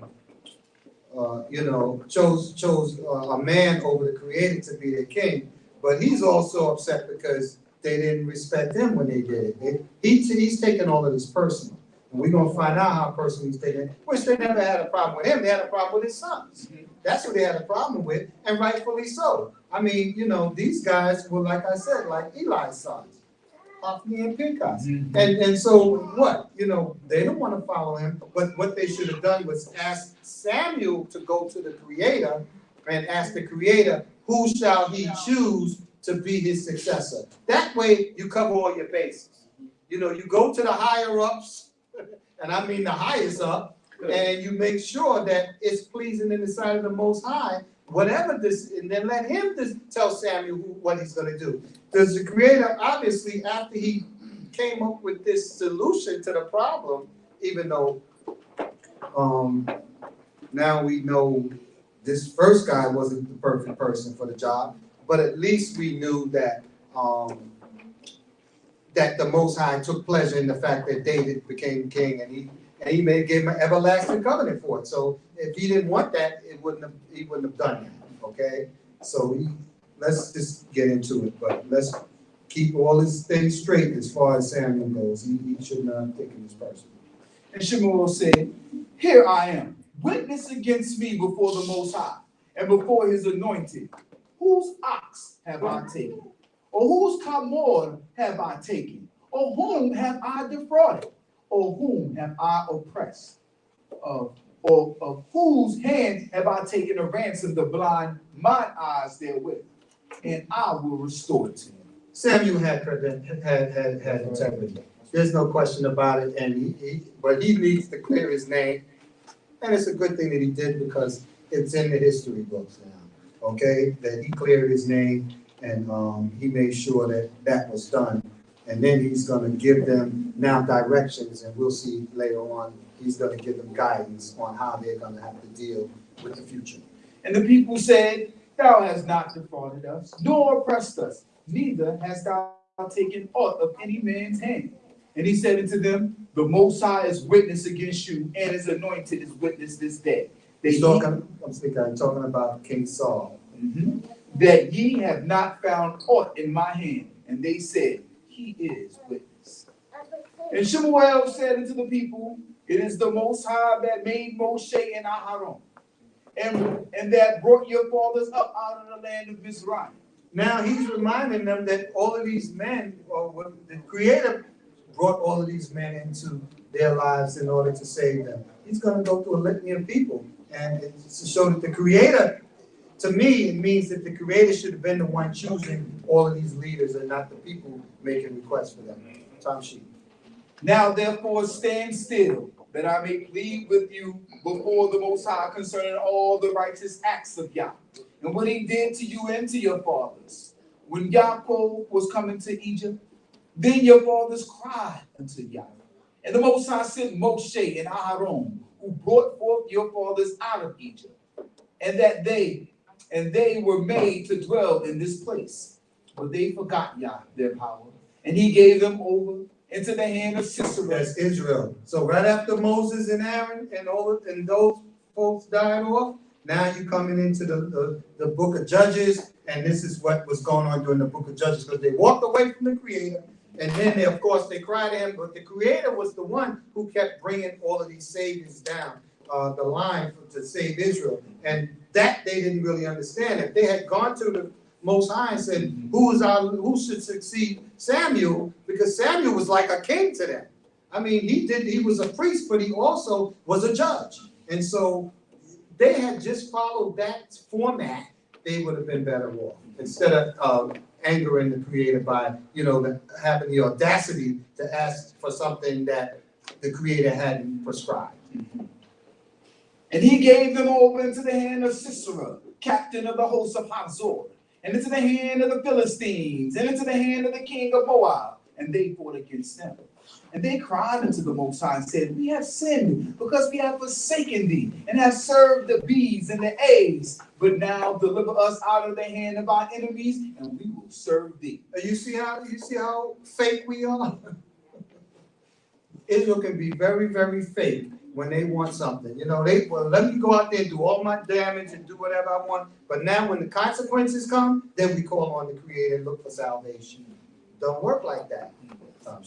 And the Most High sent Yehudah, mercy, and Dedan, and Yiftach, and Shemuel, mercy, and delivered you out of the hand of your enemies on every side, and ye dwelt in safety. And when ye saw that Nachshon, the king of the children of Ammon, came up against you, bringing us up to date, ye said unto me, nay, but a king shall reign over us, when Jehovah your power was your king. Now therefore, behold, the king whom ye have chosen, and whom ye have asked for. And behold, Yah hath set a king over you. He's only a man. If ye will fear the Most High, and serve him, and hearken unto his voice, and not rebel against the commandment of Yah. Hold on a second. If you do all of that, you don't really need a king. You don't need a king if you do everything that he just said. You don't need a king. The Most High is going to protect you. And both ye and also the king that reigneth over you be followers of Yah. So if the king is not a follower, he's not going to do you any good. But if you will not hearken into the voice of Yah, but rebel against the commandment of Yah, then shall the hand of the Most High be against you and against your fathers. Now therefore stand still and see this great thing which Jehovah will do before your eyes. Is it not wheat harvest today? Okay, so now, before we go there, I'm going to set up the stage. So now he's giving you all this information, told you all the stuff you've done wrong, and now he's saying, well, if you don't believe me, if you don't believe everything that I said is true, I'm going to give you a sign. I'm going to give you a sign so that you know that this is coming from the Most High. This ain't just me flattering my lips. There's somebody, or there's something, or there's a spirit backing up everything I'm saying. And so this is to confirm everything that I just said. This is their confirmation that is coming from the Most High. Is it not wheat harvest today?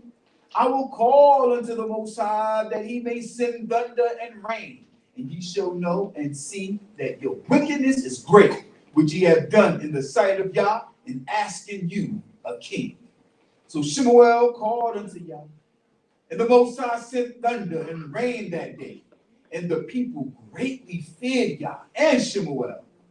And all the people said unto Shemuel, pray for thy servants unto Yah thy power, that we die not. Well, you should have said, pray for thy servants unto Yah, that we get a new leader. That's what he should have done. For we have added unto all of our sins this evil, to ask us a king. And Shemuel said unto the people, fear not. Ye have indeed done all this evil. Yet turn not aside from following the Most High, but serve him with all your heart. Turn ye not aside, for then shall ye go after vain things which cannot profit nor deliver, for they are vain. The Most High will not forsake his people for his great name's sake, because it hath pleased the Most High to make you a people unto himself. It's all his mercy that's kept us to this day. It's just the mercies of God. I mean, that's all we have to really, really depend on at some point, because we're still not doing the right thing. And so it's his mercy that is saving us, that's bringing us the salvation that we have. Moreover, as for me, far be it from me that I should sin against the Most High and ceasing to pray for you. But I will instruct you in the good in the right way. Now, this is the humble man because, you know, sometimes you have leaders, you have spiritual men who will kick you to the curb in a heartbeat if you don't put enough money in the basket, if you don't do what it is they want, you know, if you don't, you know, if they get tired of talking to you and you're not listening, you know, they don't realize that their blessings come from the fact that they are servants of the Most High, and they have an obligation to do the job, whether you hear or forbear.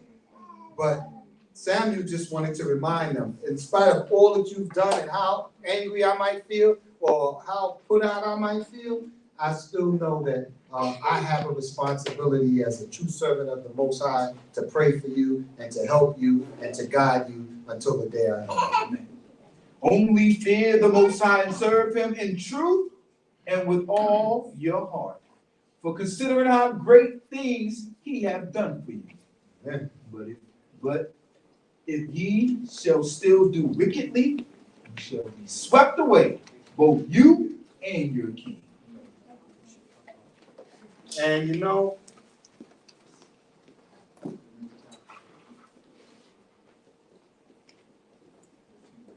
that's what this whole thing boils down to this.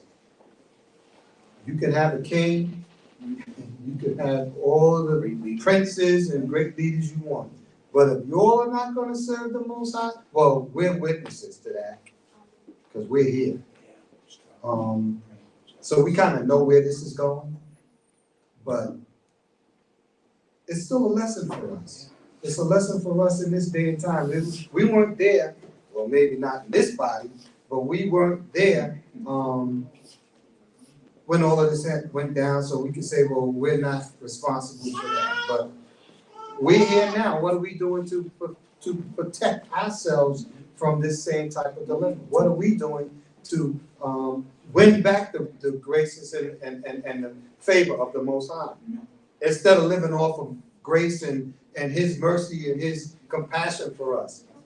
Because, you know, you might survive, but look at what we're going through. All of this is still a part of the curse that we're still going through as a family, as a people, because we just failed to serve him in the way that he expects us to. We just want to give him as little as possible, and this is not going to provide us with. We don't just want salvation. We want redemption, and we want prosperity.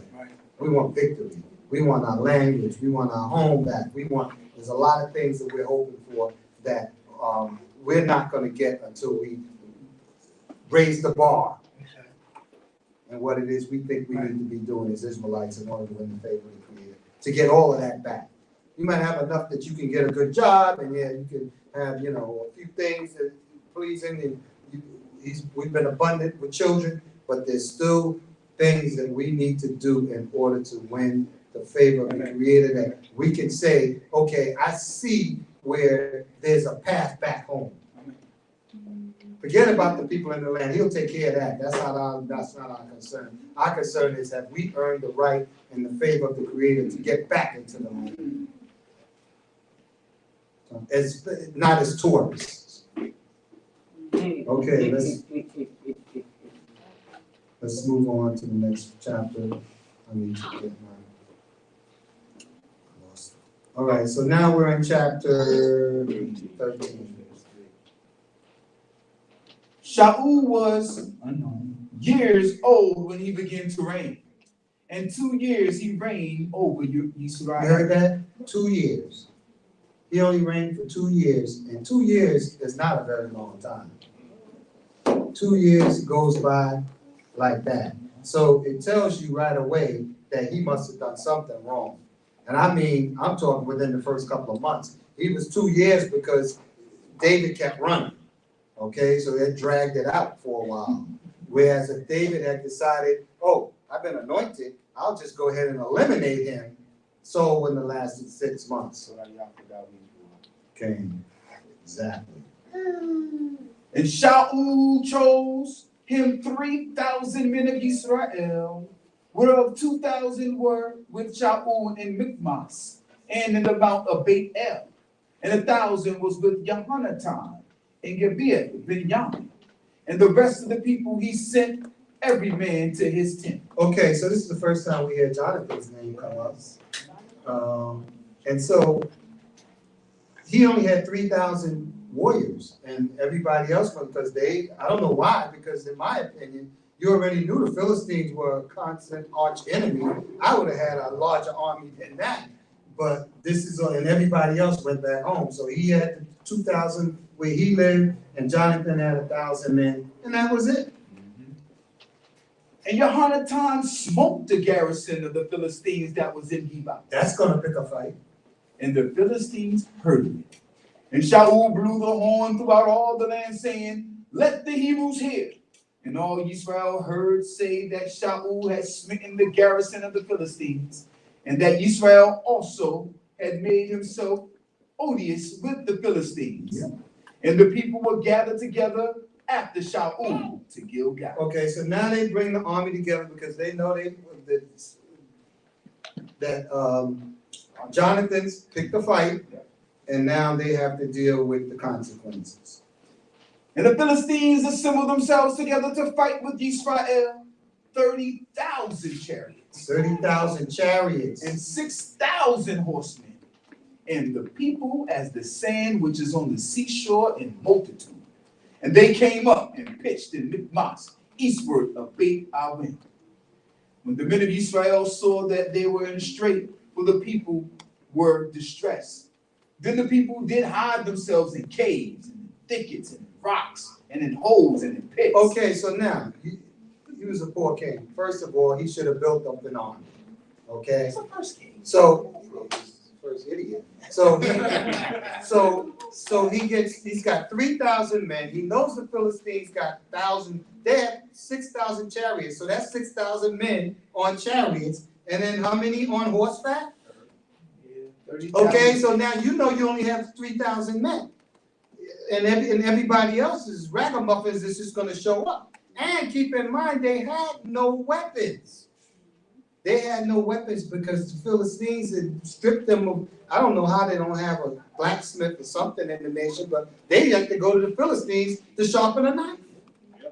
Okay, so now they're ill prepared. And so once they see all of this enemy coming at them, instead of standing there and let them, we talked about morals and what you're willing to take your life for. They didn't have no morals that day. They all ran and hid.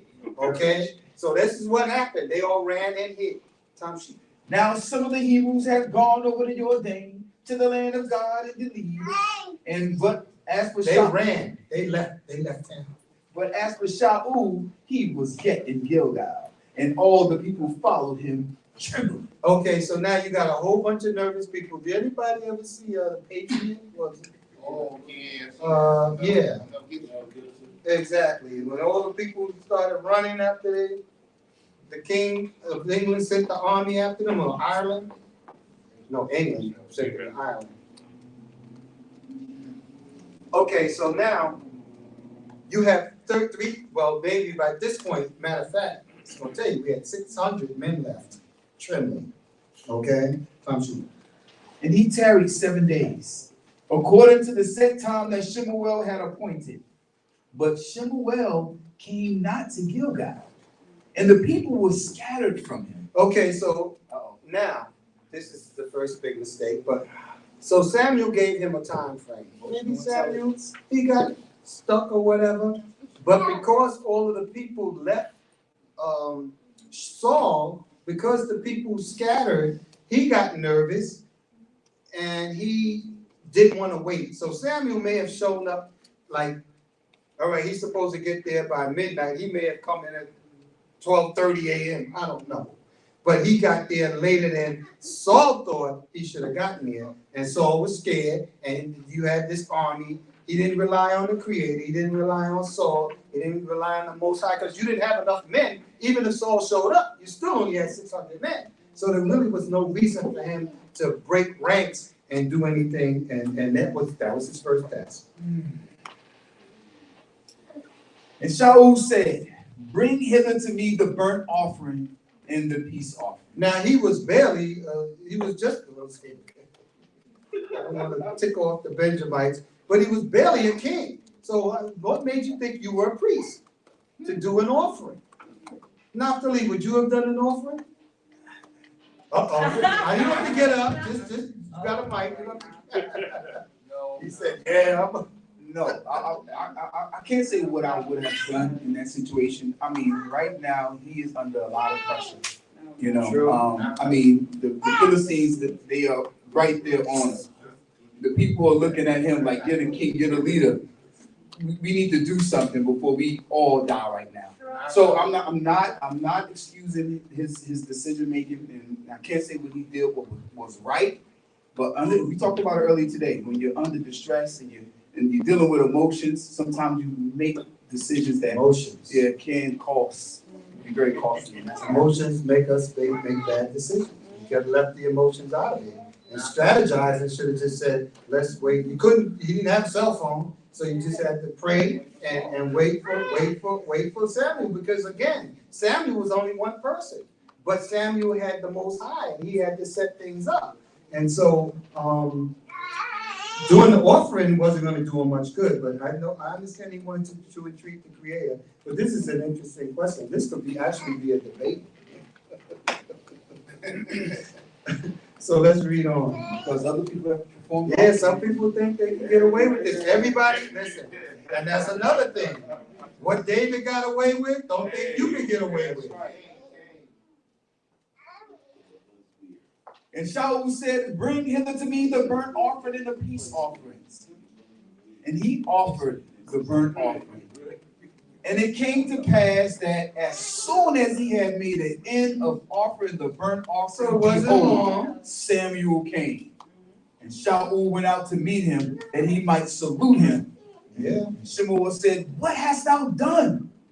And Shaul said, because I saw that the people were scattered from me, and that thou camest not within the days appointed, and that the Philistines assembled themselves together against Michmash. Therefore said I, now when the Philistines come down upon me to Gilgal, and I have not yet entreated the favor of Yah, I forced myself therefore and offered the burnt offering. I feel bad for the dude. I have to say I feel bad for him, except for the fact that all the other stuff that he's going to do is telling me he had a bad spirit. But I can understand his fears. I can understand that he needed to, at least he wanted to entreat the Most High, But when you're given instructions and there's a spiritual side to you, which I never really saw much from Saul, that spiritual side has to tell you that you have to at some point give the glory to Yah and let him, they got a Christian song out there. I forgot the name of it. And it says, give it to Yah and step back. Some shit.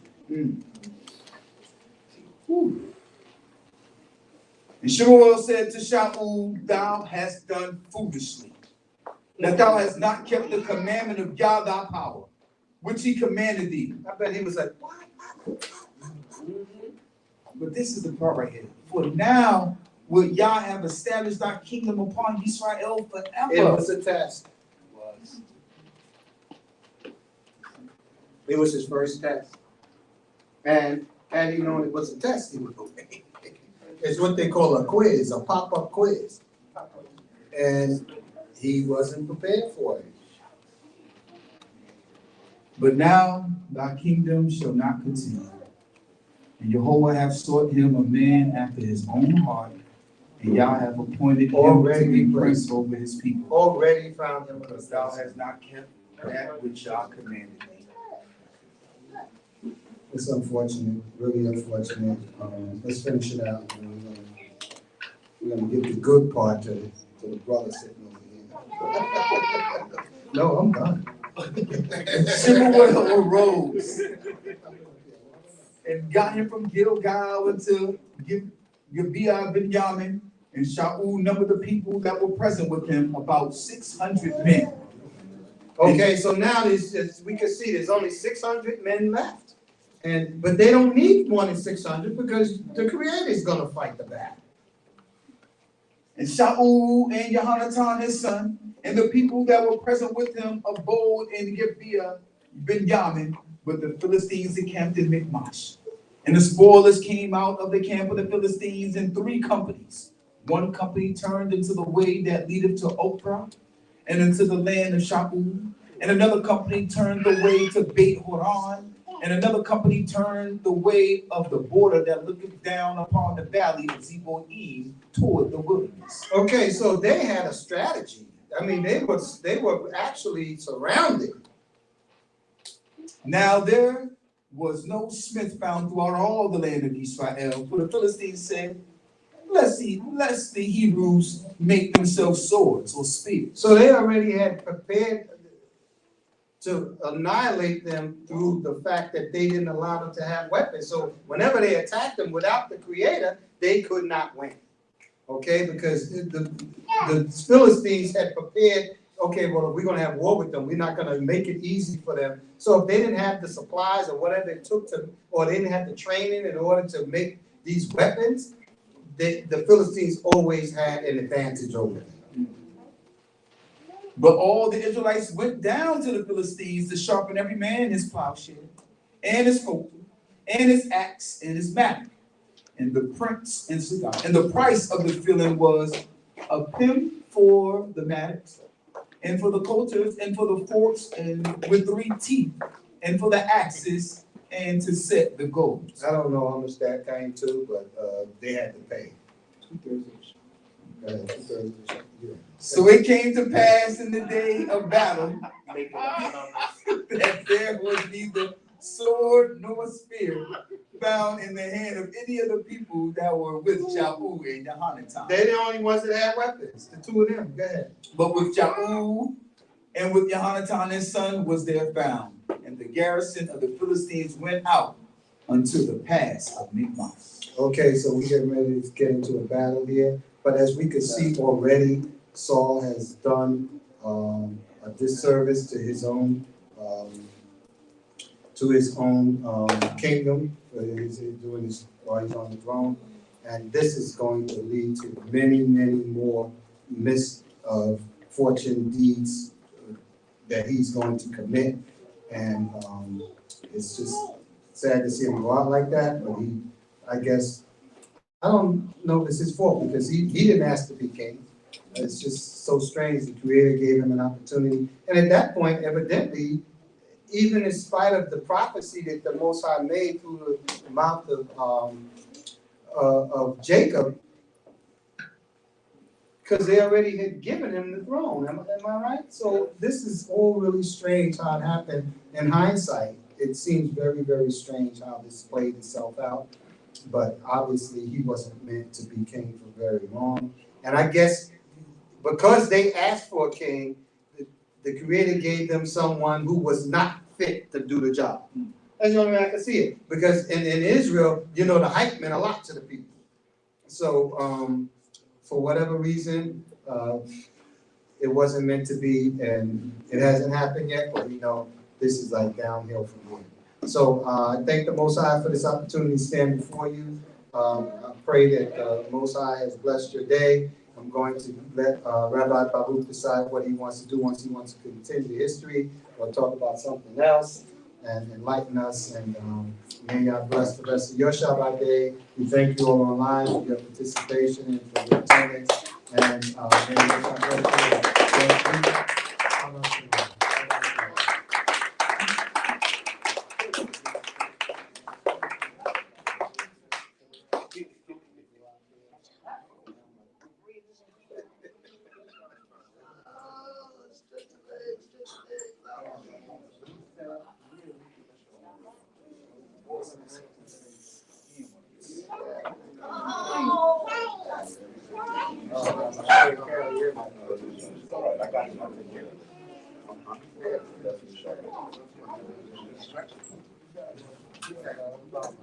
Hallelujah. Hallelujah. Please just be seated for a minute because I will not be here but for a few minutes. I give thanks and honor to the Most High God. Blessed be his name because he is king. He endures forever. And he gives us opportunity to understand and be better than we. The prayer is always, let's be better tomorrow than we were today. And pray that the Most High God will allow that to happen. I am not going to infringe on this Shemuel portion because it's about to get heated. And I know Aharon is going to give it to y'all next time. So I'm going to leave that right for him to give you. I just want to leave you with a thought. The Moreh this morning told you the theme of the portion that he had seen. And I was so hoping that he was going to touch that a little bit more. So what I'm going to do is just take you through this theme for a few minutes. And I want you to understand what this means for us today. The Most High continued to talk about this thing. I'm going to take you to the 10th chapter of Leviticus and the 8th verse. Well, let's go to the 10th verse. This is after they had drunk, after they had died, and then the law came that you can't drink. Now, yes, we assume, we surmise, we take from our understanding that meant that they did something and they probably were inebriated and did something wrong or got excited. You know, they were toasting, they were excited. They were becoming the first priests in the whole nation. But when they died, the Most High said that he put a difference between the holy and the common, and between the clean and the unclean, that he may teach the children of Israel all the statutes which the Eternal has spoken unto them by the hand of Moshe. I want to take your attention back to what Sar Aharon said a few minutes ago about morals, that these things are not always written in the law, but there is a spirit of the law, you know. There's a spirit of how God does things and the things that he will accept and the things that he will not accept. And his holiness is one of those things that he will never allow for us to defile. We have to be those people that will not allow times and climes and changes to change the issue between the common and the holy. This is important nowadays. This is important. I know everybody, we tired. I just want y'all to hear this. I'm telling you, I'm getting out your way. We can't give up on the holiness of God because we changed. I want to show you something. When we came up, the books all said, when they started talking about God, it was thee and thou. Thou hast done this thing. They spoke in high language. They spoke in the best of the language that you came into, right? When you learned Spanish in school, they told you were learning the King's Spanish. You weren't learning the Spanish on the corner. You were learning the King's Spanish. When you read in the English here, you were reading the high end English. You understand? You weren't reading, but nowadays, the book of God now says you, little y. And you did this and you did that and they did this and that. And all of a sudden you start reading it and you don't know what that's doing to your psyche. We continue to allow God to become more and more common. Now he's our friend. God never told you he was your friend. Now we can come to God anyway. Don't matter how you come, it's all just about your heart. No, it's not. We talked about this a few weeks ago. The priest had to get fully dressed to do 10 minutes of work. Why? Because he was going before the creator of heaven and earth. You look at the end, then he goes into how we're going to eat. And at the end of how we're going to eat, he says the same thing. He said in the 44th verse of the 11th chapter, he says, For I am the Lord your God. Sanctify yourselves, therefore, and be ye holy, for I am holy. Neither shall ye defile yourselves with any manner of swarming thing that moveth upon the earth. For I am the Lord that brought you up out of the land of Egypt to be your God. Therefore ye shall be holy, for I am holy. Sometimes we allow that thing to go in and out of our ear, and we use it as, some great metaphor. It's some kind of a thing that you can't really put your finger on. That's a lie too. Holiness is determined. You hear me? God didn't leave this up to your imagination to figure out what holy was. He told you what holy is. Told you when you get ready to come before me, you can't dress anyway. Right? He told you that. Well, Rabbi, that's just for the priests. I read somewhere, thou art maybe a nation of priests unto me. Right. You read that? You can't go before God any old way you want. You can't deal with him any old way you want. And he's already told you what he requires of you. In a few weeks, we're going to go into a portion called Kedoshim, yes? And it starts the same way. How it starts? And it starts, ye shall be holy, for I, the Lord thy God, am holy. Right? And I wonder why people don't understand that all the rest of that stuff after that statement is the delineation of what holiness means. Come on now. Including thou shalt love thy brother as thyself. Right. Including thou shalt not take vengeance against thy brother. That's right. Right? And then he punctuates it and says, I am the eternal.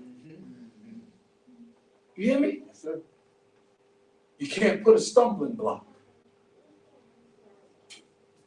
All of it boils down to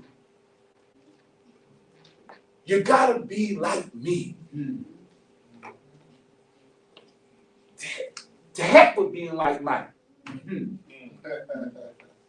I want to be like Mike. No. God said, be like me. Talk about it. Told you. He tell you what holy is. It's not a secret. Do justly, love mercy, and walk humbly. That's holiness.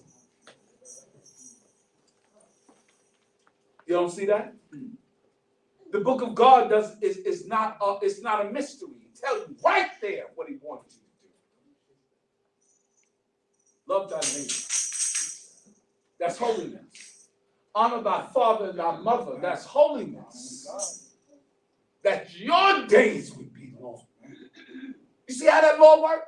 You do this law, I increase your days. Right. That's what holiness is, family.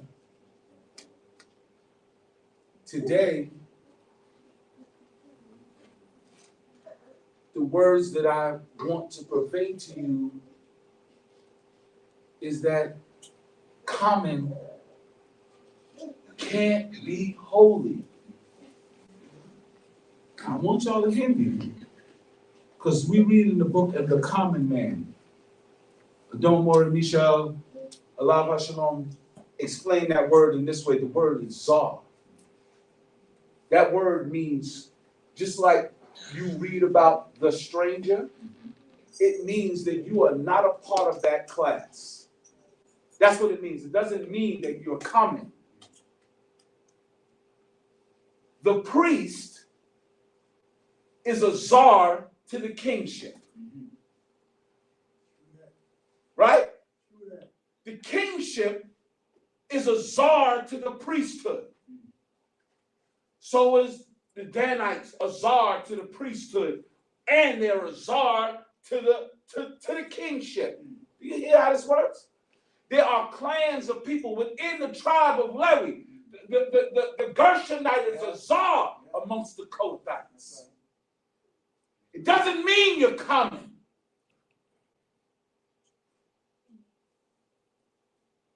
You're not built to be common. You don't serve a common God. Right? You hear me? You can't be common because he said you have to represent me. So when you go in the store and they give you too much change, it's not a blessing. That's right. Wow. Nope. That's not a blessing. Right there. That's a test. Don't lose the kinship. You hear me? Okay. When you go in the street with your seat on and you stink. Yeah, I said it. That's right. You got tzitzit flagging. Name of God. You get on the train and you smell like. That's not holy. How you representing God like that?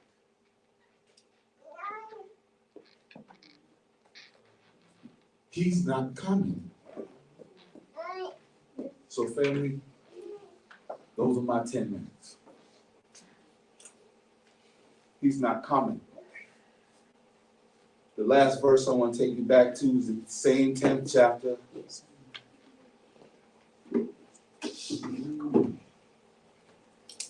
Third verse, Leviticus. Leviticus 10:3. Then Moshe said unto Aharon, this is that Yehovah spoke, saying, through them that are nigh unto me, I will be sanctified. And listen to the rest of what he said. And before all the people will I be glorified. Your life. You're an Israelite. Well, I'm not a priest. Tell that to God if you want. Right? He said, those who are nigh unto me. So what you gonna do? Sit around? I've heard people say this. Well, that's why I don't try to get so close to God. So, because, Are you mad? You already know him and you deliberately try not to get close to him? You're a fool. Because you're afraid that he's going to hold you to account. Because he said, those that are nigh unto me, through them will I be sanctified. And in the sight of all the people will I be glorified. That tells you what your job is. Those of you who are striving to be nigh unto God. For those who don't know that word, that means near, close, in association with. Your name got 13 letters in it, and you talking about, I'm trying to fly under the radar. How you did that? He's not coming. Neither can we be. We bless the name of the Creator because he's told us what it is. We don't have to guess. We don't have to figure it out. It's all written plainly right in the book. Love thy neighbor. Honor thy father and thy mother. Eat right. Do right. Be merciful. Be humble. Can't do that being arrogant fools all the time. We bless the name of the King of the universe for all things that he has done for us. May he give us it. Lord, saw what you said? We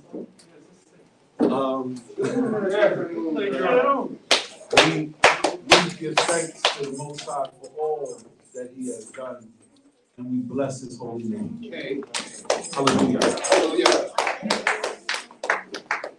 So, we're going to, they said we're going to sing, dropping stuff.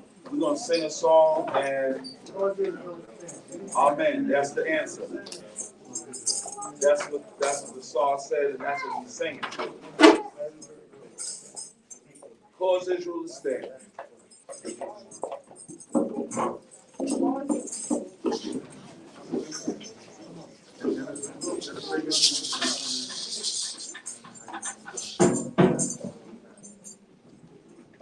I'm looking for the page. Page 76. Cause Israel to stand. Here are we, because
Pray.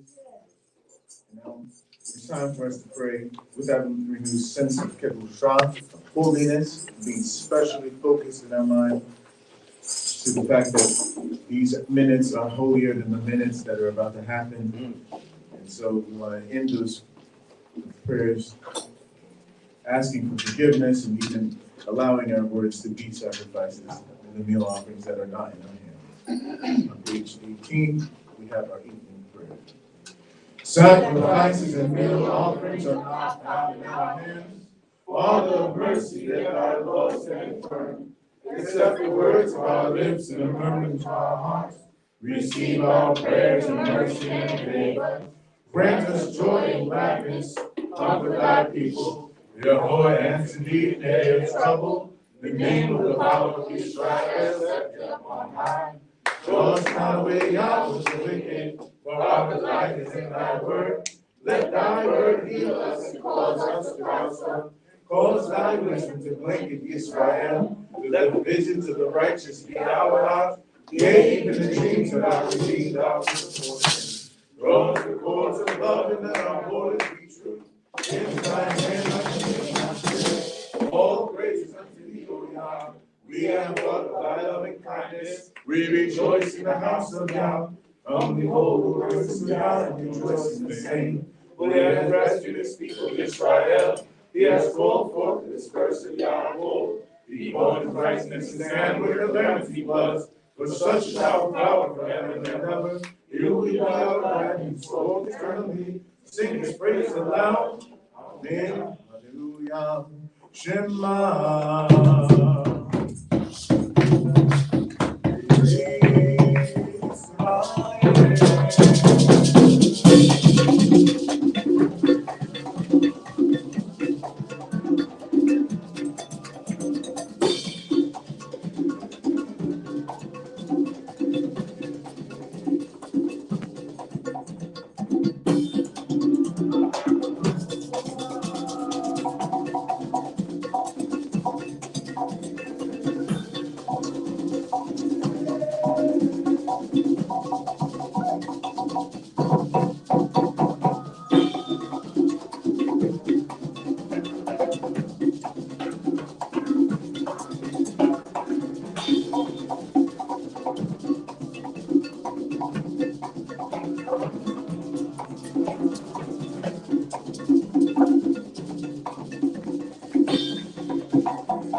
Hallelujah. Hallelujah. Yeshua Desau Shem Adonai Ikra. Anna Yahoshiana, Anna Yahaslichana. Eloheinu, Elohei Avotenu. החל עלינו ששת ימי המעשה הבאים לקראתנו. לשלום ולשלווה, לששון ולשמחה, לישועה ולנחמה, לפרנסה וכלכלה. חזוקים מכל דבר רע, וחנונים מתך, והעבר ממנו חטא ועוון ועבירה. ויהיו לנו חנונים לתורתך. אנא אלוהים כל היועץ לנו עצה רעה מחשבה רעה כלכל מחשבתו, הפר עשתו, אמור וסורסה וטובה, דברו דבר ולא יקום, כי עמנואל. Our Elohim and the Elohim of our Father, start these next 6 days for us, as days of peace and calm, of knowledge and wisdom and understanding, full of prayer and praise and meditation with our families in your Torah. And anyone who has any evil plans or acts or intentions against us, cancel those plans, cancel those acts, cancel those intentions. As you said to your prophet Yashayahu, say not conspiracy to all that these people call a conspiracy, because Immanuel, you said you are with us. Amen. May it be your will that all of the words of holiness and righteousness